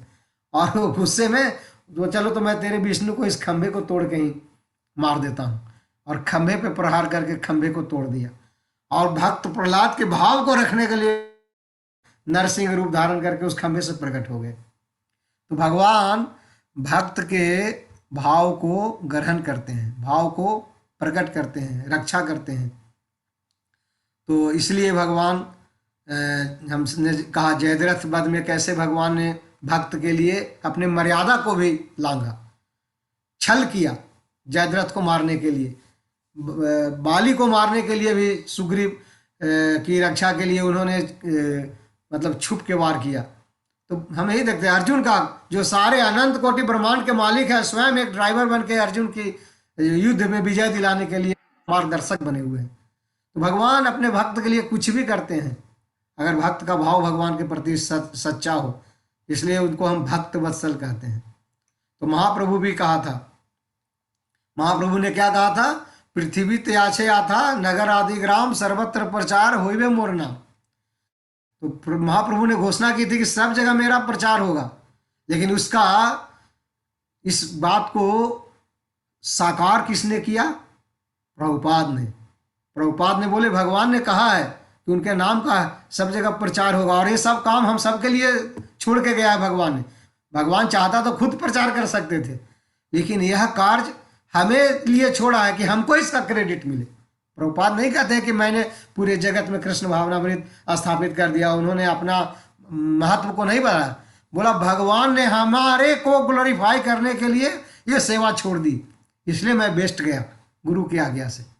मैं वेस्टर्न वर्ल्ड में इसलिए गया, कृष्ण कॉन्शियस की स्थापना की, क्योंकि भगवान हमारी महिमा को बढ़ाना चाहते थे, ये क्रेडिट हमें देना चाहते थे, जबकि वो खुद कराया। तो भगवान प्रभुपाद इस चीज़ को बोले हैं कि हम वेस्ट में गए, हमारे गुरु की प्रेरणा थी, और भगवान ये कार्य हमारे लिए छोड़ के गए थे, क्योंकि उन्होंने घोषणा की थी सब जगह उनके नाम का प्रचार होगा, महाप्रभु ने। तो भगवान उसमें भगवान के नाम का प्रचार के लिए प्रभुपाद एक टूल साबित हुए, एक उसमें एलिमेंट हुए। तो इसलिए तो व्यक्ति जब किसी से कुछ प्रेम करता है तो सब कुछ न्यौछावर करता है। प्रभुपाद ने कितना न्यौछावर किया, भगवान को प्रति उनकी आस्था थी, और उसके लिए उन्हें 70 साल गुरु के प्रति उनकी आस्था थी। 70 साल में उन्होंने 3 हार्ट अटैक के बाद भी देखिए महीनों दिन जल दूध से जाके और ऐसे जगह में जाते हैं जहाँ उनको कोई जानने वाला नहीं है, उनके ऊपर जान का भी खतरा था। कैसे कुछ पुस्तक बेचा, उस पुस्तक से कुछ खरीद के उन्होंने मतलब प्रसाद बना बना के लोगों को खिलाया, भोग बना के भगवान को ऑफर करके प्रसाद खिलाया। तो प्रभुपाद ने कितना कष्ट सहा है। तो प्रेम के जब व्यक्ति को किसी से प्रेम हो जाता है तो कुछ भी करने को तैयार होता है। तो हम माँ का एक साधारण व्यवहारिक जीवन में भी देखते हैं, माँ जब अपने छोटे बच्चे का कितना प्रेम में कितना ख्याल रखती है। बच्चा जब रात को नहीं सोता है तो माँ रात भर खुद नहीं सोती है, माँ भी सारी रात अपनी नींद खराब कर देती है, उस बच्चे को सुलाने में लग जाती है, मेरा बेटा सो नहीं पा रहा है, तरह तरह की कोशिशें करने लगती है ताकि वो सो जाए। यही तो वास्तविक प्रेम है। तो माँ अपनी नींद को खराब कर लेती है छोटे बच्चे को सुलाने के पीछे, तो ये प्रेम है। तो वैसे ही भगवान भी हम सबको दुख को देखकर स्वयं गोलोक से अवतरित हो जाते हैं। भगवान को यहाँ आने की जरूरत नहीं है, आके यहाँ लीला करते हैं। लीला क्यों करते हैं भगवान? लीला इसलिए करते हैं भगवान कि हम उनकी लीलाओं का स्मरण करें, उनका गुणगान करें, उसकी चर्चा करें। तो क्या होगा? उन लीलाओं का स्मरण, चर्चा ये सब करेंगे तो क्या होगा कि हमारा संसार से प्रेम घटेगा धीरे धीरे, और फिर भगवान के प्रति प्रेम। और जब तक हमारा भगवान के प्रति प्रेम नहीं बढ़ेगा, उनके प्रति भाव नहीं बढ़ेगा, तब तक हम अपने जीवन को सार्थक नहीं बना पाएंगे। इसलिए सच्चे भक्त को जीवन में सिर्फ भगवान ही चाहिए, बाकी कुछ नहीं चाहिए। मायावादी लोग सिर्फ मायावादी भी जपते हैं भगवान का नाम, ऐसा नहीं है, वो भी जपते हैं। कुछ लोग और हैं, भगवान ने बोला चतुर्विद्या भजन्ते माँ जना सुकृत अर्जुना आर्ता अर्थार्थी जिज्ञासु ज्ञानी च भरतर सब। 4 तरह के लोग मेरी शरण में आते हैं। किसी को धन चाहिए, किसी को कष्ट से छुटकारा चाहिए, किसी को ज्ञान है इसलिए आ रहा है, और कोई किसी के अंदर जिज्ञासा है जानने की इसलिए आता है। तो मायावादी भी लोग भगवान का नाम जपते हैं अवैध रूप से, गलत ढंग से, लेकिन उनका उद्देश्य क्या है? सिर्फ मुक्ति प्राप्त करना। मुक्ति प्राप्त करने के बाद वो भगवान को भूल जाते हैं। बस मुक्ति इज द लास्ट डेस्टिनेशन, भगवान को फिर भूल जाते हैं। लेकिन भक्त क्या करते हैं? मुक्ति के बाद इसलिए नहीं चाहिए कि हम भगवान को भूल जाए, मुक्ति के बाद भी भगवान की सेवा बनी रहे, इसलिए भक्त भगवत धाम जाके भी भगवान की सेवा करना चाहते हैं, अपने स्थिति को समझ के कि मैं भगवान का दास हूँ।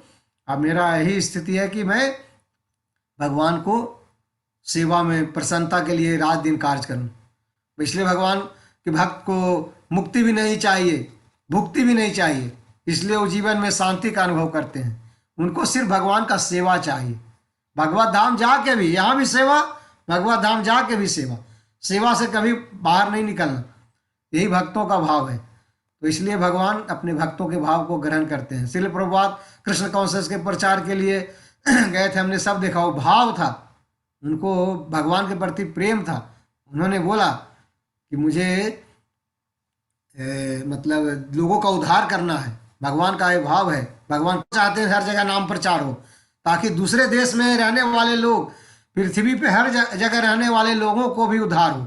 जो भगवान का नाम जपेगा उसका उद्धार होगा।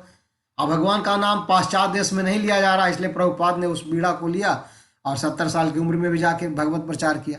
हरिदास ठाकुर भी जब भगवान के नाम का जप करते थे तो जोर जोर से जप करते थे। तो बहुत लोग पूछते थे, आप भगवान का नाम तो जपते हैं, बहुत अच्छी बात है, लेकिन आप इतना क्यों जोर से क्यों करते हैं? तो धीरे भी कर सकते हैं आप, ये जोर जोर से नाम जपने की क्या जरूरत है?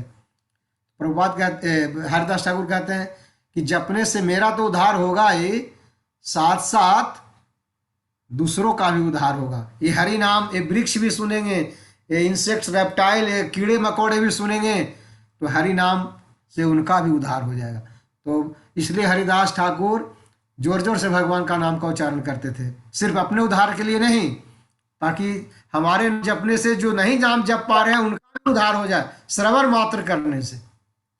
ये भक्त का लक्षण है। इसलिए हरिदास ठाकुर से हमें मिलता है कि कैसे वैष्णवों को रहना चाहिए, पर दुख दुखी। देख रहे हैं दूसरे जीव, भगवान के भक्ति नहीं। प्रहलाद महाराज प्रकट हुए, नरसिंह देव बोले चलो मेरे धाम, बोले मैं नहीं जाऊंगा, मैं तो चला जाऊंगा, सिर्फ मेरा उद्धार होगा। ये लोग जो भटके हुए लोग हैं, जो आपको नहीं जानते, आपके महत्ता को नहीं जानते, मैं उनको ट्रेन करना चाहता हूँ, उनको ज्ञान देना चाहता हूँ, ताकि आप सभी लोग आपके भक्ति में जुड़ें और सबका उद्धार हो।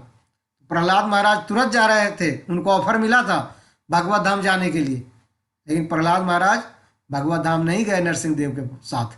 बोले मैं, हमारे जो बहुत सारे मित्र हैं जो भटके हुए हैं, दूसरे दैत्यों के शिष्य, दैत्यों के जो पुत्र हैं, वो उनको आपके बारे में कोई ज्ञान नहीं है, उनको जीवन का उद्देश्य नहीं मालूम है, इसलिए प्रहलाद महाराज नहीं गए। महाप्रभु भी कहा है, भारत भूमि ते हैले मनुष्य जन्म यार, जीवन सार्थक कर कर पर उपकार। हमें मनुष्य जीवन इसलिए मिला है भारत भूमि में कि हम खुद का उद्धार करें, साथ साथ हम दूसरों को भी उद्धार करें। तो ब्रह्मा जी भी यही बता रहे हैं यहाँ पे कि हम जो जीव को यही अनुसरण करना है कि हमारे जीवन में जो चीज़ है वो सबका उपयोग भगवान के लिए करना है। उद्देश्य भगवत प्रसन्नता है, उसके लिए अगर है तो उसको भी, जो नहीं है तो भी चीज़ की जिज्ञासा करनी चाहिए कि ताकि उस चीज़ का हम उपयोग भगवान के कार्यों में लगा के उनकी प्रसन्नता के लिए कर सकें। तो ये आज के श्लोकों का मुख्य उद्देश्य है। और हमें बोला गया था, अच्युत प्रभु बोले थे कि हमें द्वैताचार्य का अभी हमने बारे में कुछ बोलना चाहिए। तो अद्वैताचार्य जो पंच तत्व में एक ऑन करके इसलिए अद्वैताचार्य के बारे में हम 4-5 मिनट चर्चा करेंगे। तो अद्वैताचार्य के बारे में हम सब जानते हैं, पंच तत्व में 5 तत्व हैं। जय श्री कृष्ण चैतन्य प्रभु नित्यानंदा श्री अद्वैत गदाधर श्रीवास आदि गौर भक्तवृंद। ये अद्वैताचार्य, अद्वैत आचार्य, अद्वैत द्वैत नहीं। अद्वैताचार्य कौन है? पंच तत्व में है। तो अद्वैताचार्य को हम ग्लोरीफाई करेंगे। अद्वैताचार्य बेसिकली 1434 में उनका जन्म हुआ था बंगाल में, नवग्राम उनका गांव का नाम था, नवग्राम।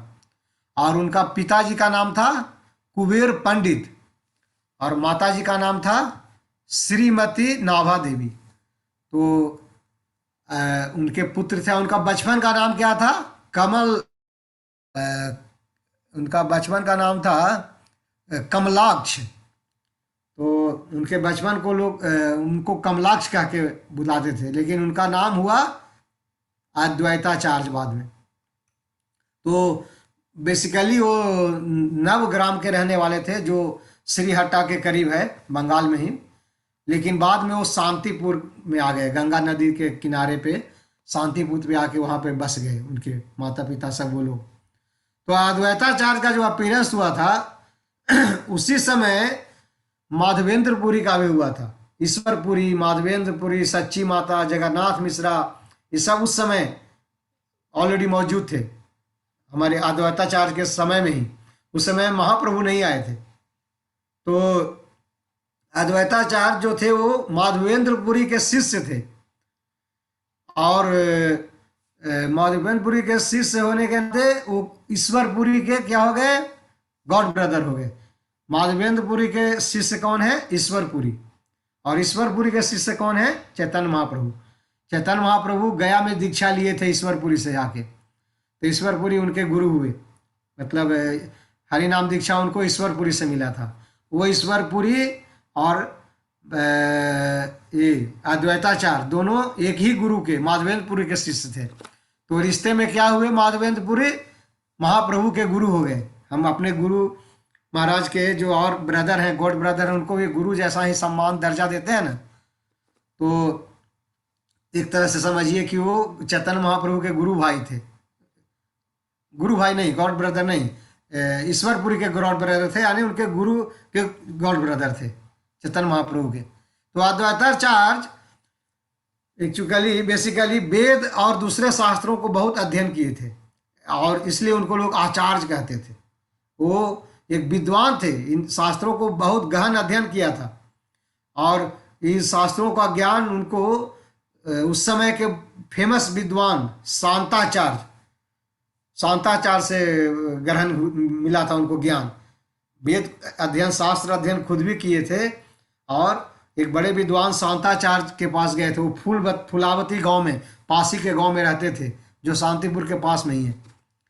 तो शांतिपुर मायापुर से थोड़े ही दूर पे है। हम लोग जब कोलकाता से हाईवे से जब जाते हैं मायापुर, तो उसी रास्ते में शांतिपुर, थोड़े ही रास्ते, शांतिपुर से बगल से ही गुजरते हैं मायापुर जाने के लिए।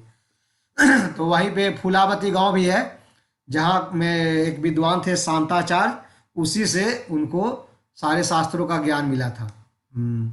यानी इनको अद्वैताचार्य, इसलिए उनको आचार्य कहा गया। अद्वैताचार्य, आचार्य का टाइटल मिला शास्त्र अध्ययन के कारण। तो गौरांग महाप्रभु के अवतार के पहले ही जितने नवद्वीप के जो वैष्णव लोग थे, वो सब पहले कहाँ इकट्ठा होते थे? अद्वैताचार्य के घर पे इकट्ठा होते थे।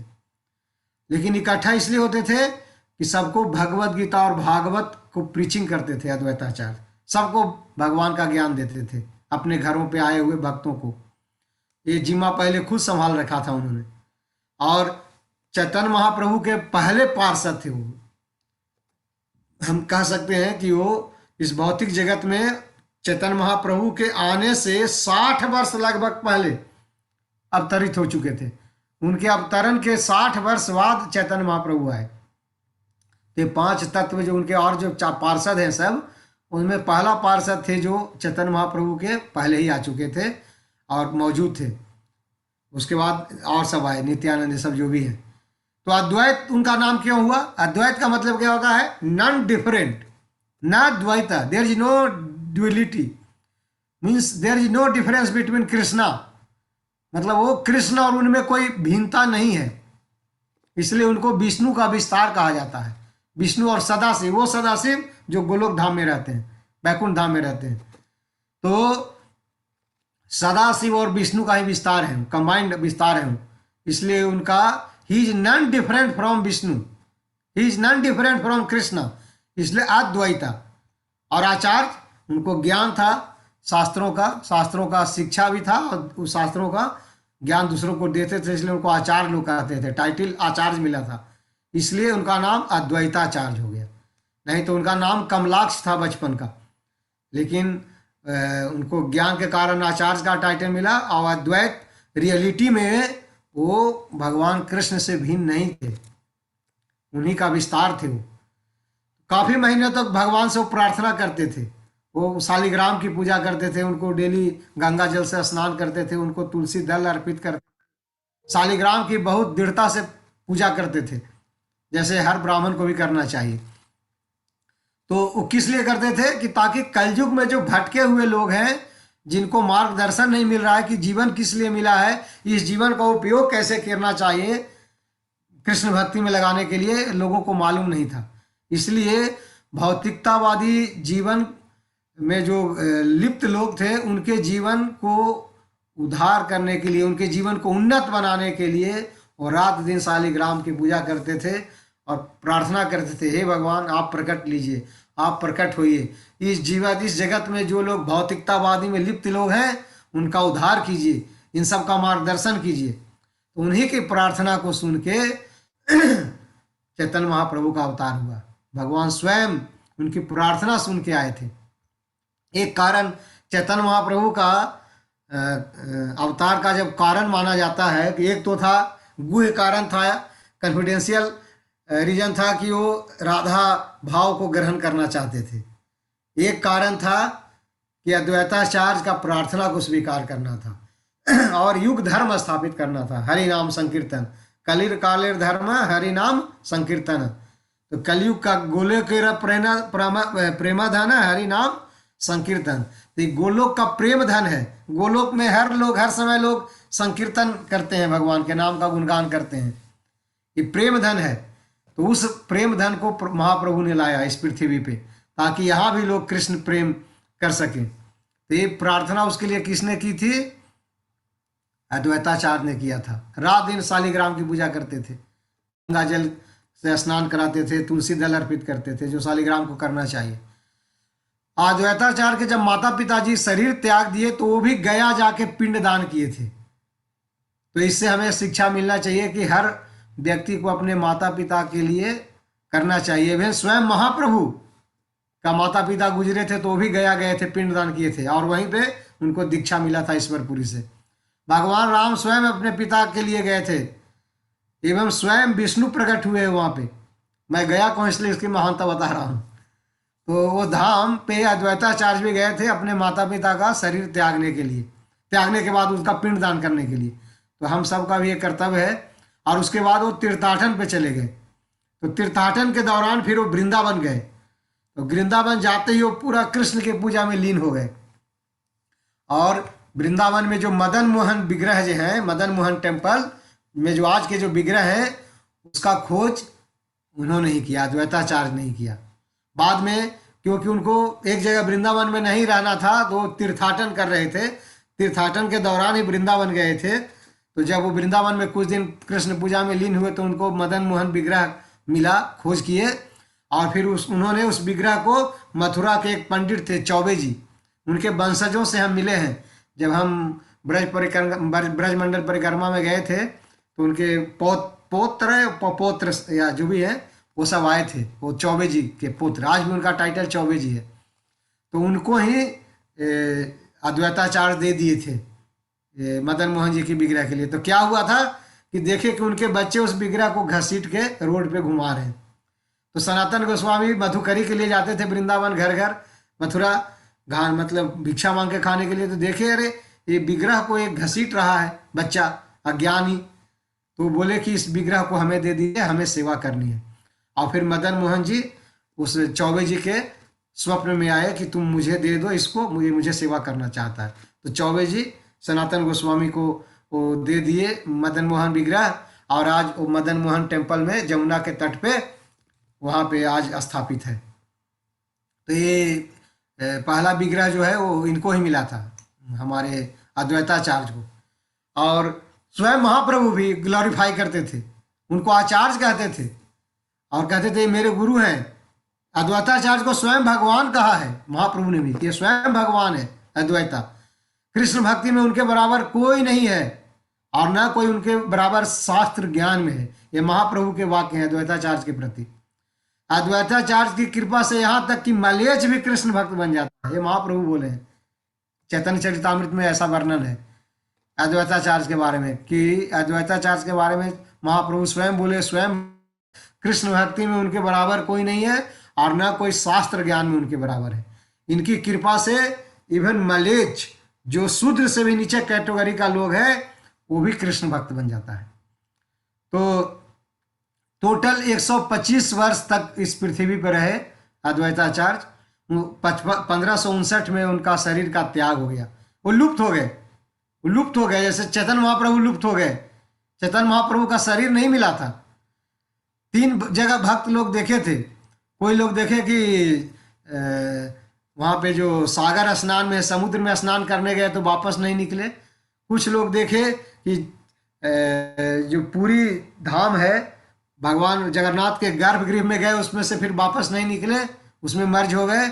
कुछ लोग के कहते हैं कि टोटा गोपीनाथ के विग्रह में मर्ज हो गए। आज भी वहाँ पे एक मार्क है, जंघा में प्रवेश किए थे, हमने देखा। मंगला आरती में गए थे तो पुजारी तो ऐसे तैयार नहीं होते थे दिखाने के लिए, बोले थे ठीक है तुम लोग कृष्ण भक्त हो, तुम सबको जिज्ञासा है देखने की, तो कल मंगला आरती में आओ, तुम सबको सुबह मैं दिखाऊंगा। तो हम गए थे बहुत अर्ली मॉर्निंग 4 o'clock ठंडी में। तो हम सबको ड्रेसिंग करते समय बुला के, हम थे सच्चिदानंद प्रभु थे, 3-4 लोगों को दिखाया था उन्होंने। तो मार्क हमने देखा, वो जो टोटा गोपीनाथ जो जगन्नाथपुरी में जो है जो विग्रह बैठ गए, पहले खड़े अवस्था में थे, जिसकी हम सबकी कहानी मालूम होगा कि गदाधर पंडित जो भगवान राधा रानी स्वयं थी जो उस विग्रह की सेवा कर रहे थे, जब गदाधर पंडित बूढ़े हो गए तो झुक गए थे, तो माला गार्लैंड नहीं पहना पाते थे, भगवान का श्रृंगार नहीं कर पाते थे। तो बोलते थे अब मेरे से श्रृंगार नहीं होगा तुम्हारा, अब मैं झुक गया हूँ, मैं इतना ऊंचा हो तुम, मैं नहीं पहुंचता हूँ। तो भगवान बैठ गए। मैं ये सोचिए, भगवान बैठ गए, भगवान का भाव इतना पावरफुल है। मतलब गदाधर पंडित के भाव को देख के खड़े भगवान बैठ गए। तो उस बैठे हुए हैं अभी टोटा गोपीनाथ बैठे हुए हैं। तो मैं देखा था बैठे हुए थे, उनके जंघा में मार्क है, अभी भी फटा हुआ है जंघा, जिसके थ्रू तो उसी तरह हमारे अद्वैताचार्य भी लुप्त हो गए। तो 125 वर्ष तक इस पृथ्वी पर है। और इस चैतन्य महाप्रभु है, उनके बड़े भाई जो विश्वरूप हैं, उनका बड़े भाई का नाम था विश्वरूप, वो भी अद्वैताचार्य के हमेशा घर जाया करते थे। और उन्हीं से उन्होंने जप करना, उन्हीं के साथ जप करना, उन्हीं के साथ कीर्तन करना, डांस करना में भाग लेते थे विश्वरूप। तो माधवेंद्रपुरी के डिसाइबल होने के कारण अद्वैताचार्य जो हुए वो महाप्रभु के जो गुरु ईश्वरपुरी है उनके भाई हुए। तो इसके नाते महाप्रभु उनको गुरु जैसा सम्मान देते थे, जैसे अपने वो गुरु ईश्वरपुरी को सम्मान देते थे, वैसा ही उम्र में भी बड़े थे, 60 साल थे, गुरु जैसा ही सम्मान देते थे। और महाप्रभु अक्सर अद्वैताचार्य के सामने आके उनको दंडवत प्रणाम किया करते थे। महाप्रभु स्वयं अद्वैताचार्य को दंडवत प्रणाम करते थे, जबकि अद्वैताचार्य महाप्रभु को अपना गुरु मानते थे।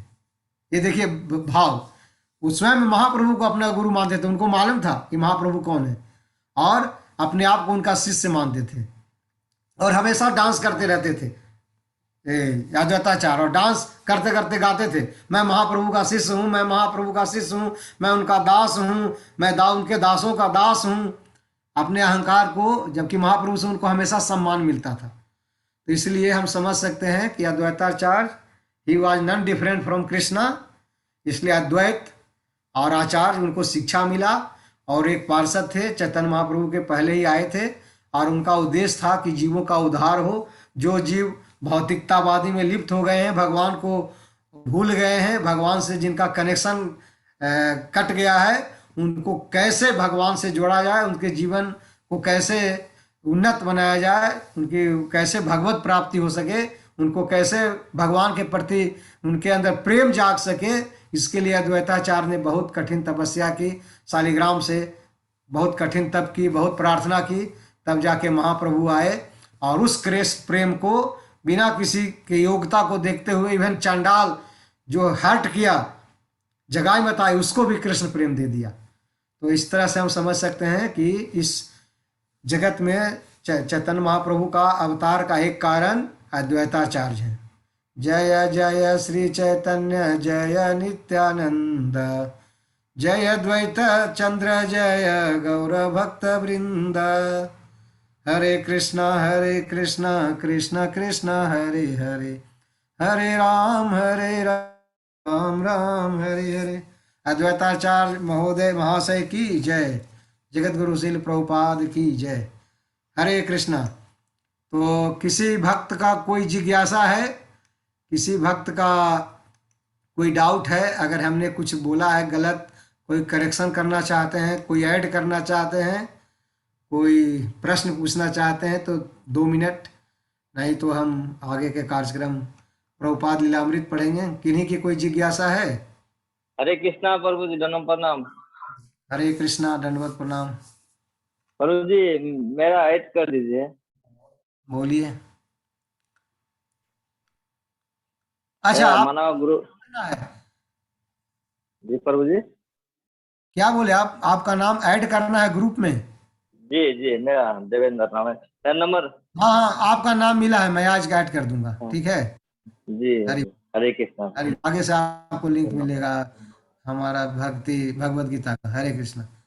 किन्हीं भक्त का कोई नहीं है तो प्रभु प्रेम माया प्रभु आगे का प्रोग्राम किया जाए, प्रभुपाद लीलामृत। हरे कृष्णा, दंडवत प्रणाम प्रभु जी। हरे कृष्णा। किन्हीं का कोई प्रश्न है, किन्हीं का कोई जिज्ञासा है, कुछ बोलना चाहते हैं तो बोलिए। एक हरे कृष्णा प्रभु जी। हाँ बोलिए प्रभु। जी प्रभु जी, गुरु आश्रम मतलब कैसे होएगा? गुरु आश्रय इतना जल्दी नहीं होगा, आपको तो मैं पहली बार जान रहा हूँ। पहले आपको एस्पायरेंट लेना होगा। एस्पायरेंट यानी एक माला का डेली जप करेंगे तो आपको अभी एस्पायरेंट का आएगा। और जी उसके बाद नियम पालन करना शुरू कीजिए, 4 नियम दृढ़ता से, 16 माला तक पहुंचिए, तब फिर और कुछ शास्त्र पढ़िएगा, तब गुरु आश्रय होगा। एस्पायरेंट के कम से कम 6 महीने, फिर गुरु आश्रय मिल जाएगा, तो उसके 6 महीने बाद फिर दीक्षा मिलेगा। तो एस्पायरेंट पहले होगा, गुरु आश्रय नहीं मिलेगा, एस्पायरेंट मिलेगा।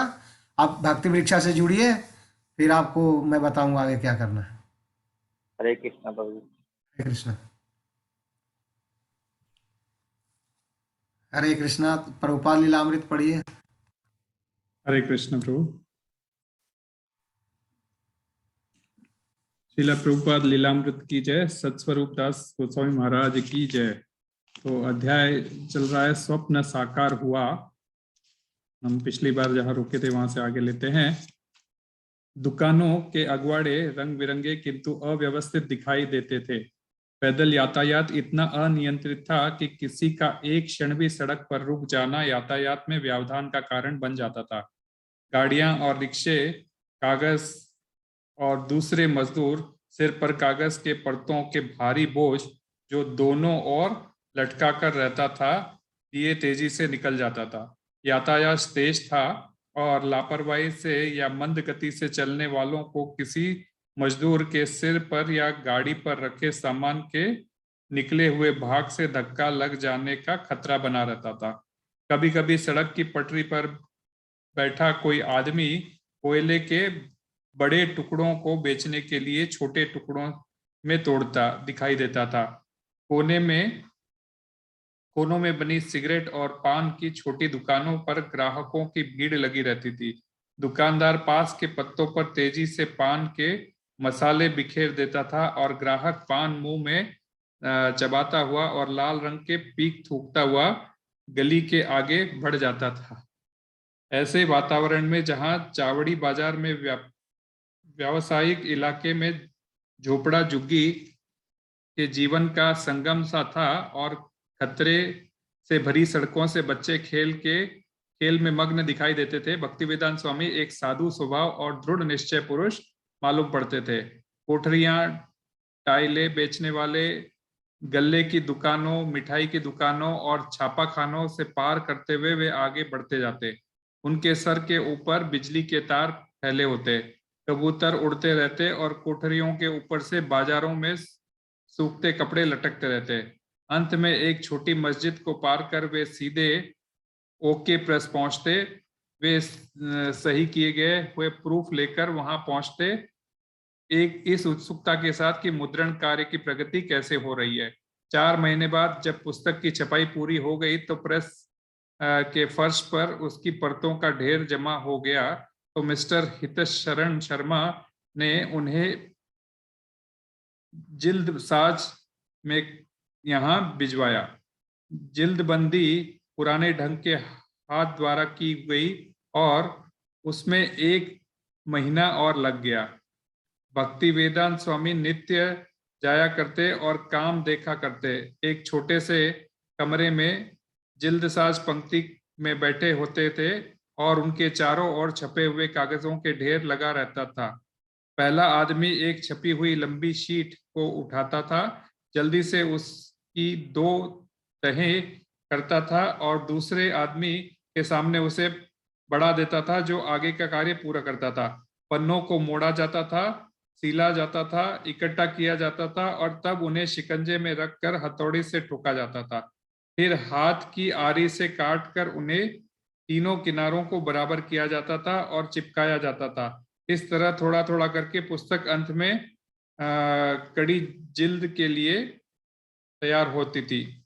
ओके प्रेस और जिल्दसाज के यहाँ जाने के अतिरिक्त भक्तिवेदांत स्वामी कभी कभी बस द्वारा यमुना के पार मिस्टर हितशरण शर्मा के राधा प्रेस भी जाया करते थे। राधा प्रेस में पुस्तक के लिए 1000 आवरण का जैकेट छप रहे थे।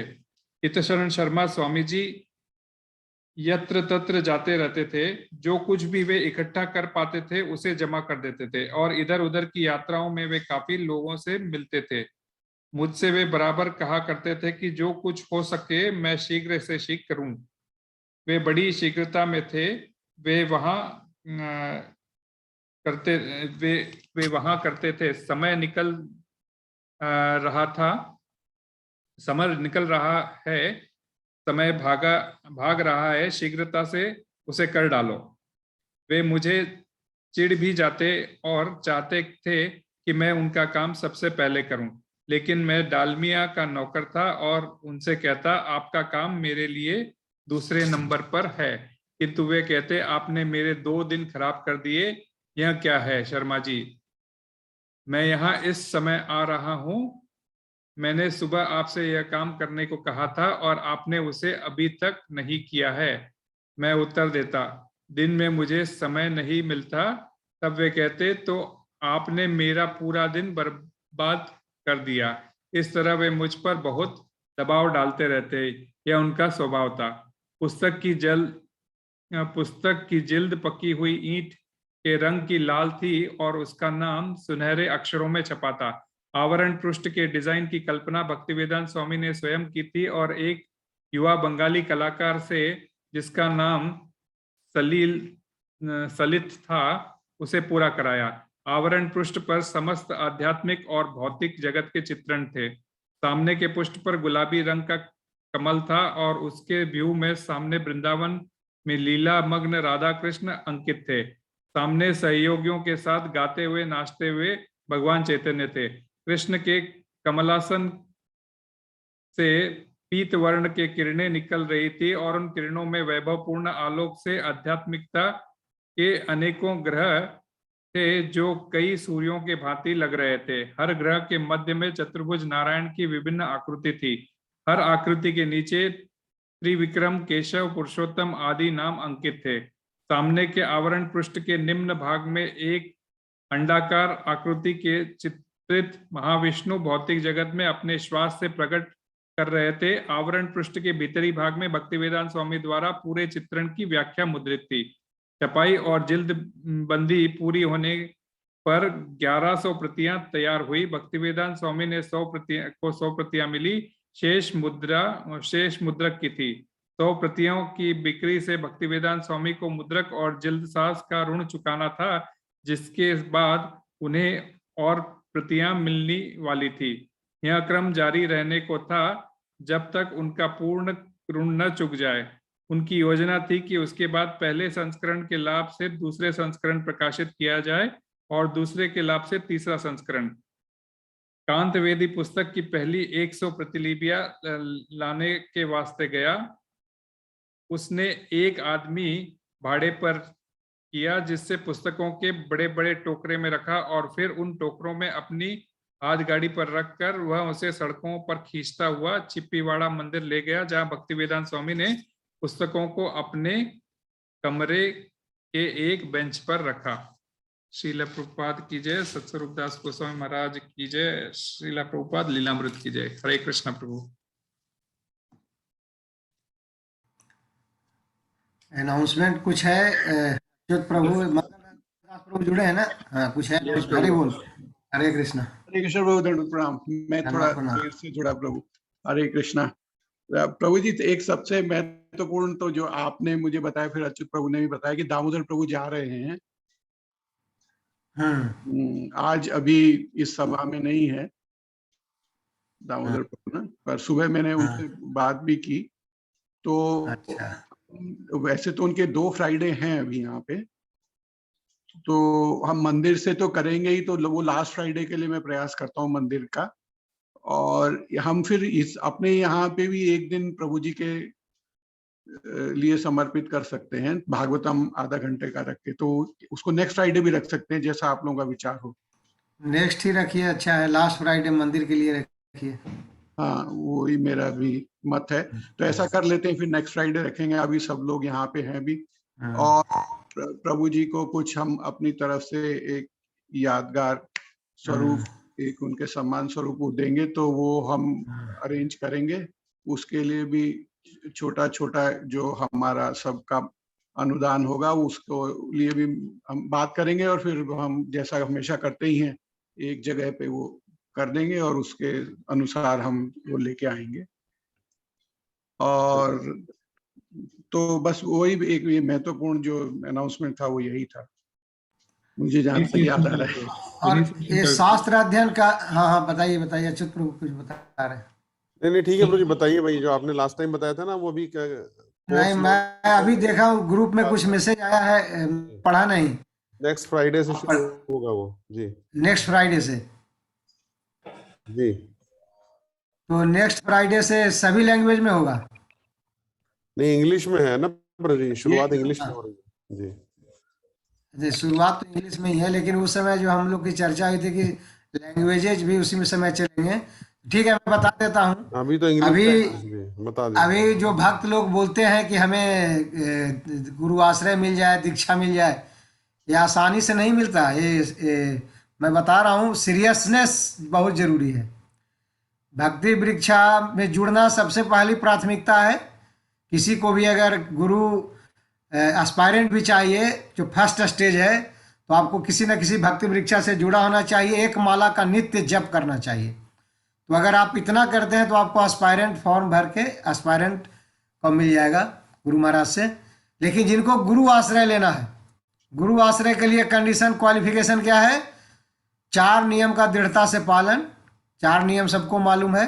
प्याज, लहसुन, मांस, मछली नहीं खाना, शराब, गांजा, तंबाकू, बीड़ी, सिगरेट नहीं पीना, भांग धतूरा नहीं खाना, कोल्ड ड्रिंक्स नहीं पीना, ठीक है, चाय कॉफी नहीं पीना, और पर स्त्री व्याभिचार में लिप्त नहीं होना, और जुआ नहीं खेलना। तो ये अगर नियम का पालन करेंगे, 16 माला का जप करेंगे, भगवत गीता एक बार पढ़ेंगे और प्रभुपाद के 5 छोटे बुक पढ़ेंगे, तब गुरु आश्रय के लिए आप एलिजिबल हैं। तो आपको गुरु का आश्रय मिलेगा। पहले जो भी दीक्षा होती थी उसमें रीडिंग पार्ट को इग्नोर कर दिया जाता था, लेकिन अभी गुरु महाराज का इंस्ट्रक्शन है, without completion of reading part वो गुरु आश्रय नहीं देंगे, गुरु दीक्षा नहीं देंगे। इसलिए जो गुरु आश्रय गुरु दीक्षा लेना चाहते हैं वो अपना रीडिंग पार्ट कंप्लीट करें।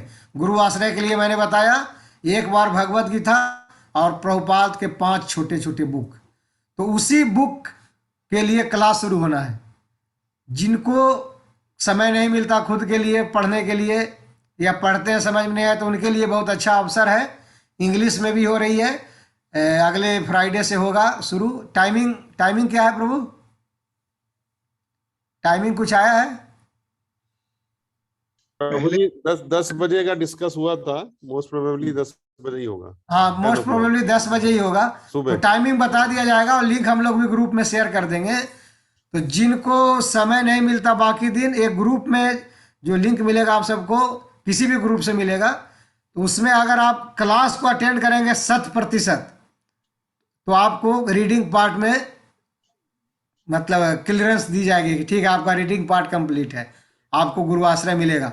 जो 4 नियम का पालन करते हैं, जो 16 माला का जप करते हैं और रीडिंग पार्ट कंप्लीट नहीं किए हैं, लेकिन अगर ये क्लास अटेंड किए हुए हैं तो उनको गुरु आश्रय मिल जाएगा।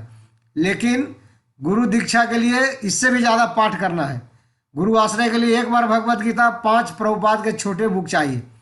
गुरु दीक्षा के लिए 2 बार भगवत गीता, एक बार नहीं 2 बार भगवत गीता, प्रभुपाद के 5 छोटे बुक, इसके अलावा 4 अलग बुक, भक्ति रसामृत सिंधु जिसको हम नेक्टर ऑफ डिवोशन कहते हैं, उपदेशामृता नेक्टर ऑफ इंस्ट्रक्शन कहते हैं, और ईशोपनिषद, इसको भी पढ़ना है।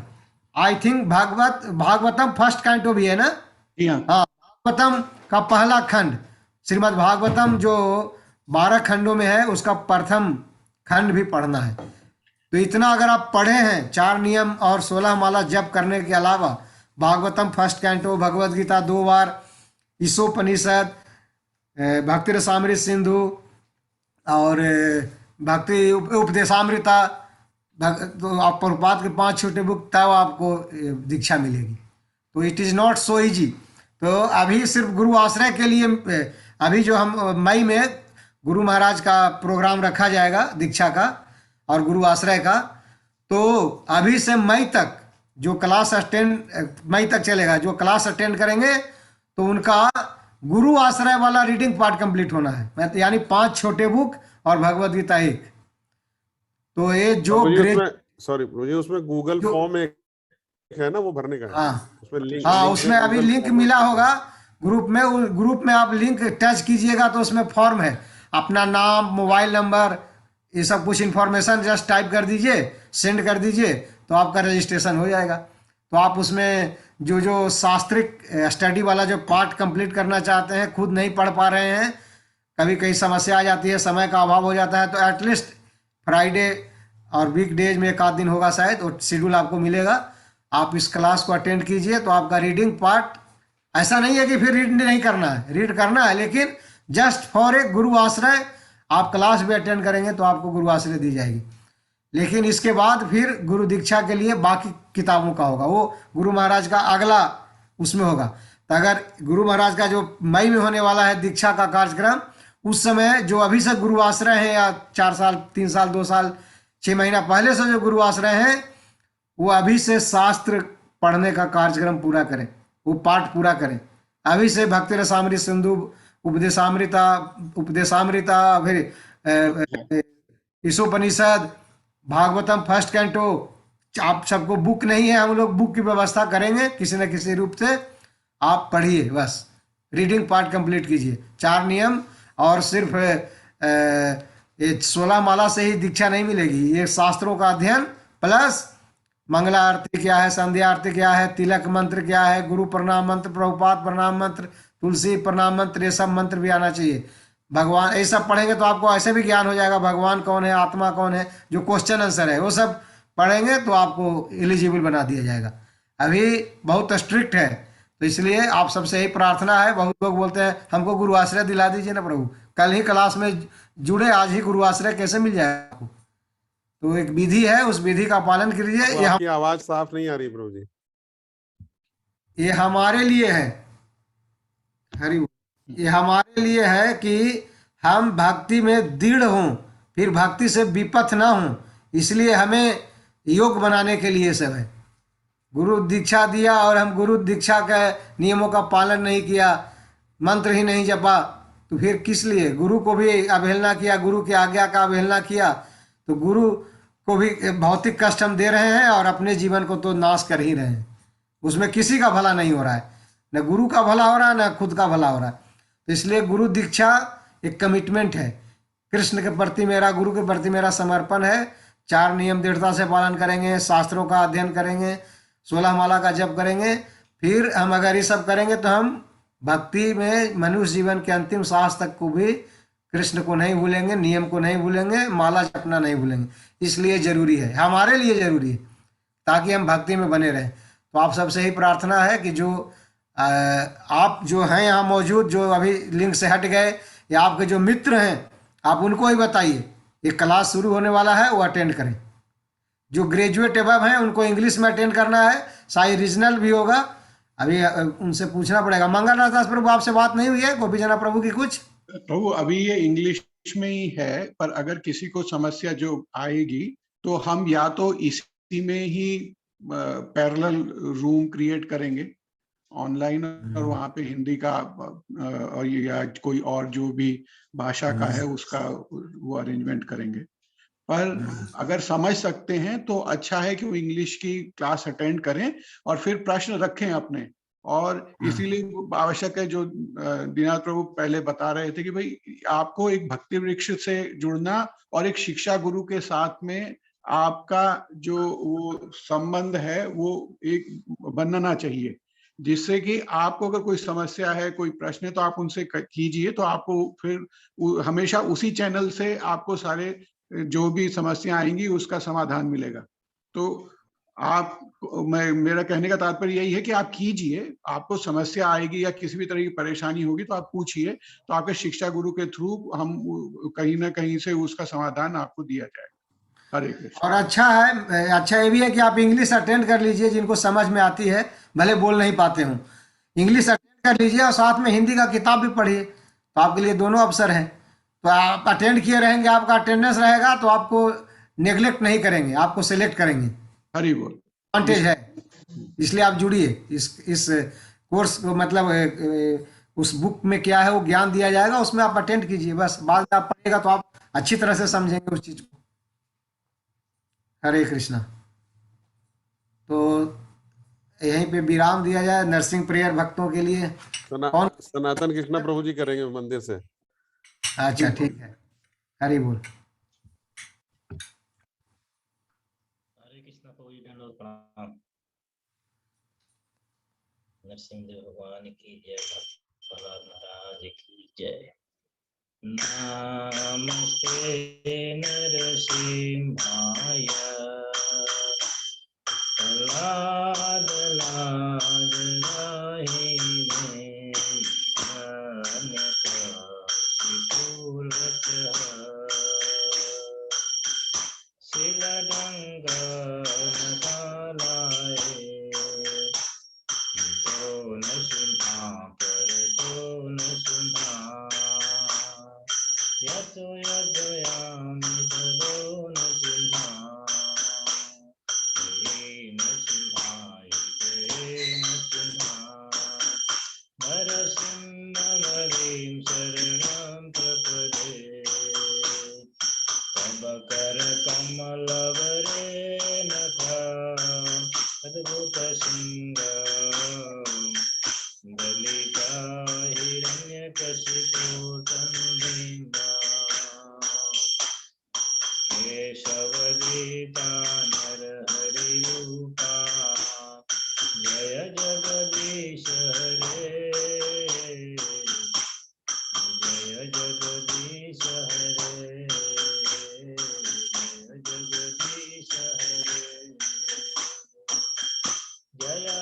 नरसिंहदेव जय नरसिंहदेव जय नरसिंहदेव जय नरसिंहदेव जय भक्त कला जय भक्त कला जय भक्त कला जय भक्त कला जय जय प्रभुपाद प्रभुपाद प्रभुपाद जय जय प्रभुपाद जय जय गुरुदेव गुरुदेव गुरुदेव जय जय गुरुदेव नित्य गौर हरि बोल नित्य गौर हरि बोल। भक्ति विघ्न विनाशक श्री श्री नरसिंह देव भगवान की जय, भक्तलाल महाराज की जय, शिला प्रभुपाद की जय। हरे कृष्ण।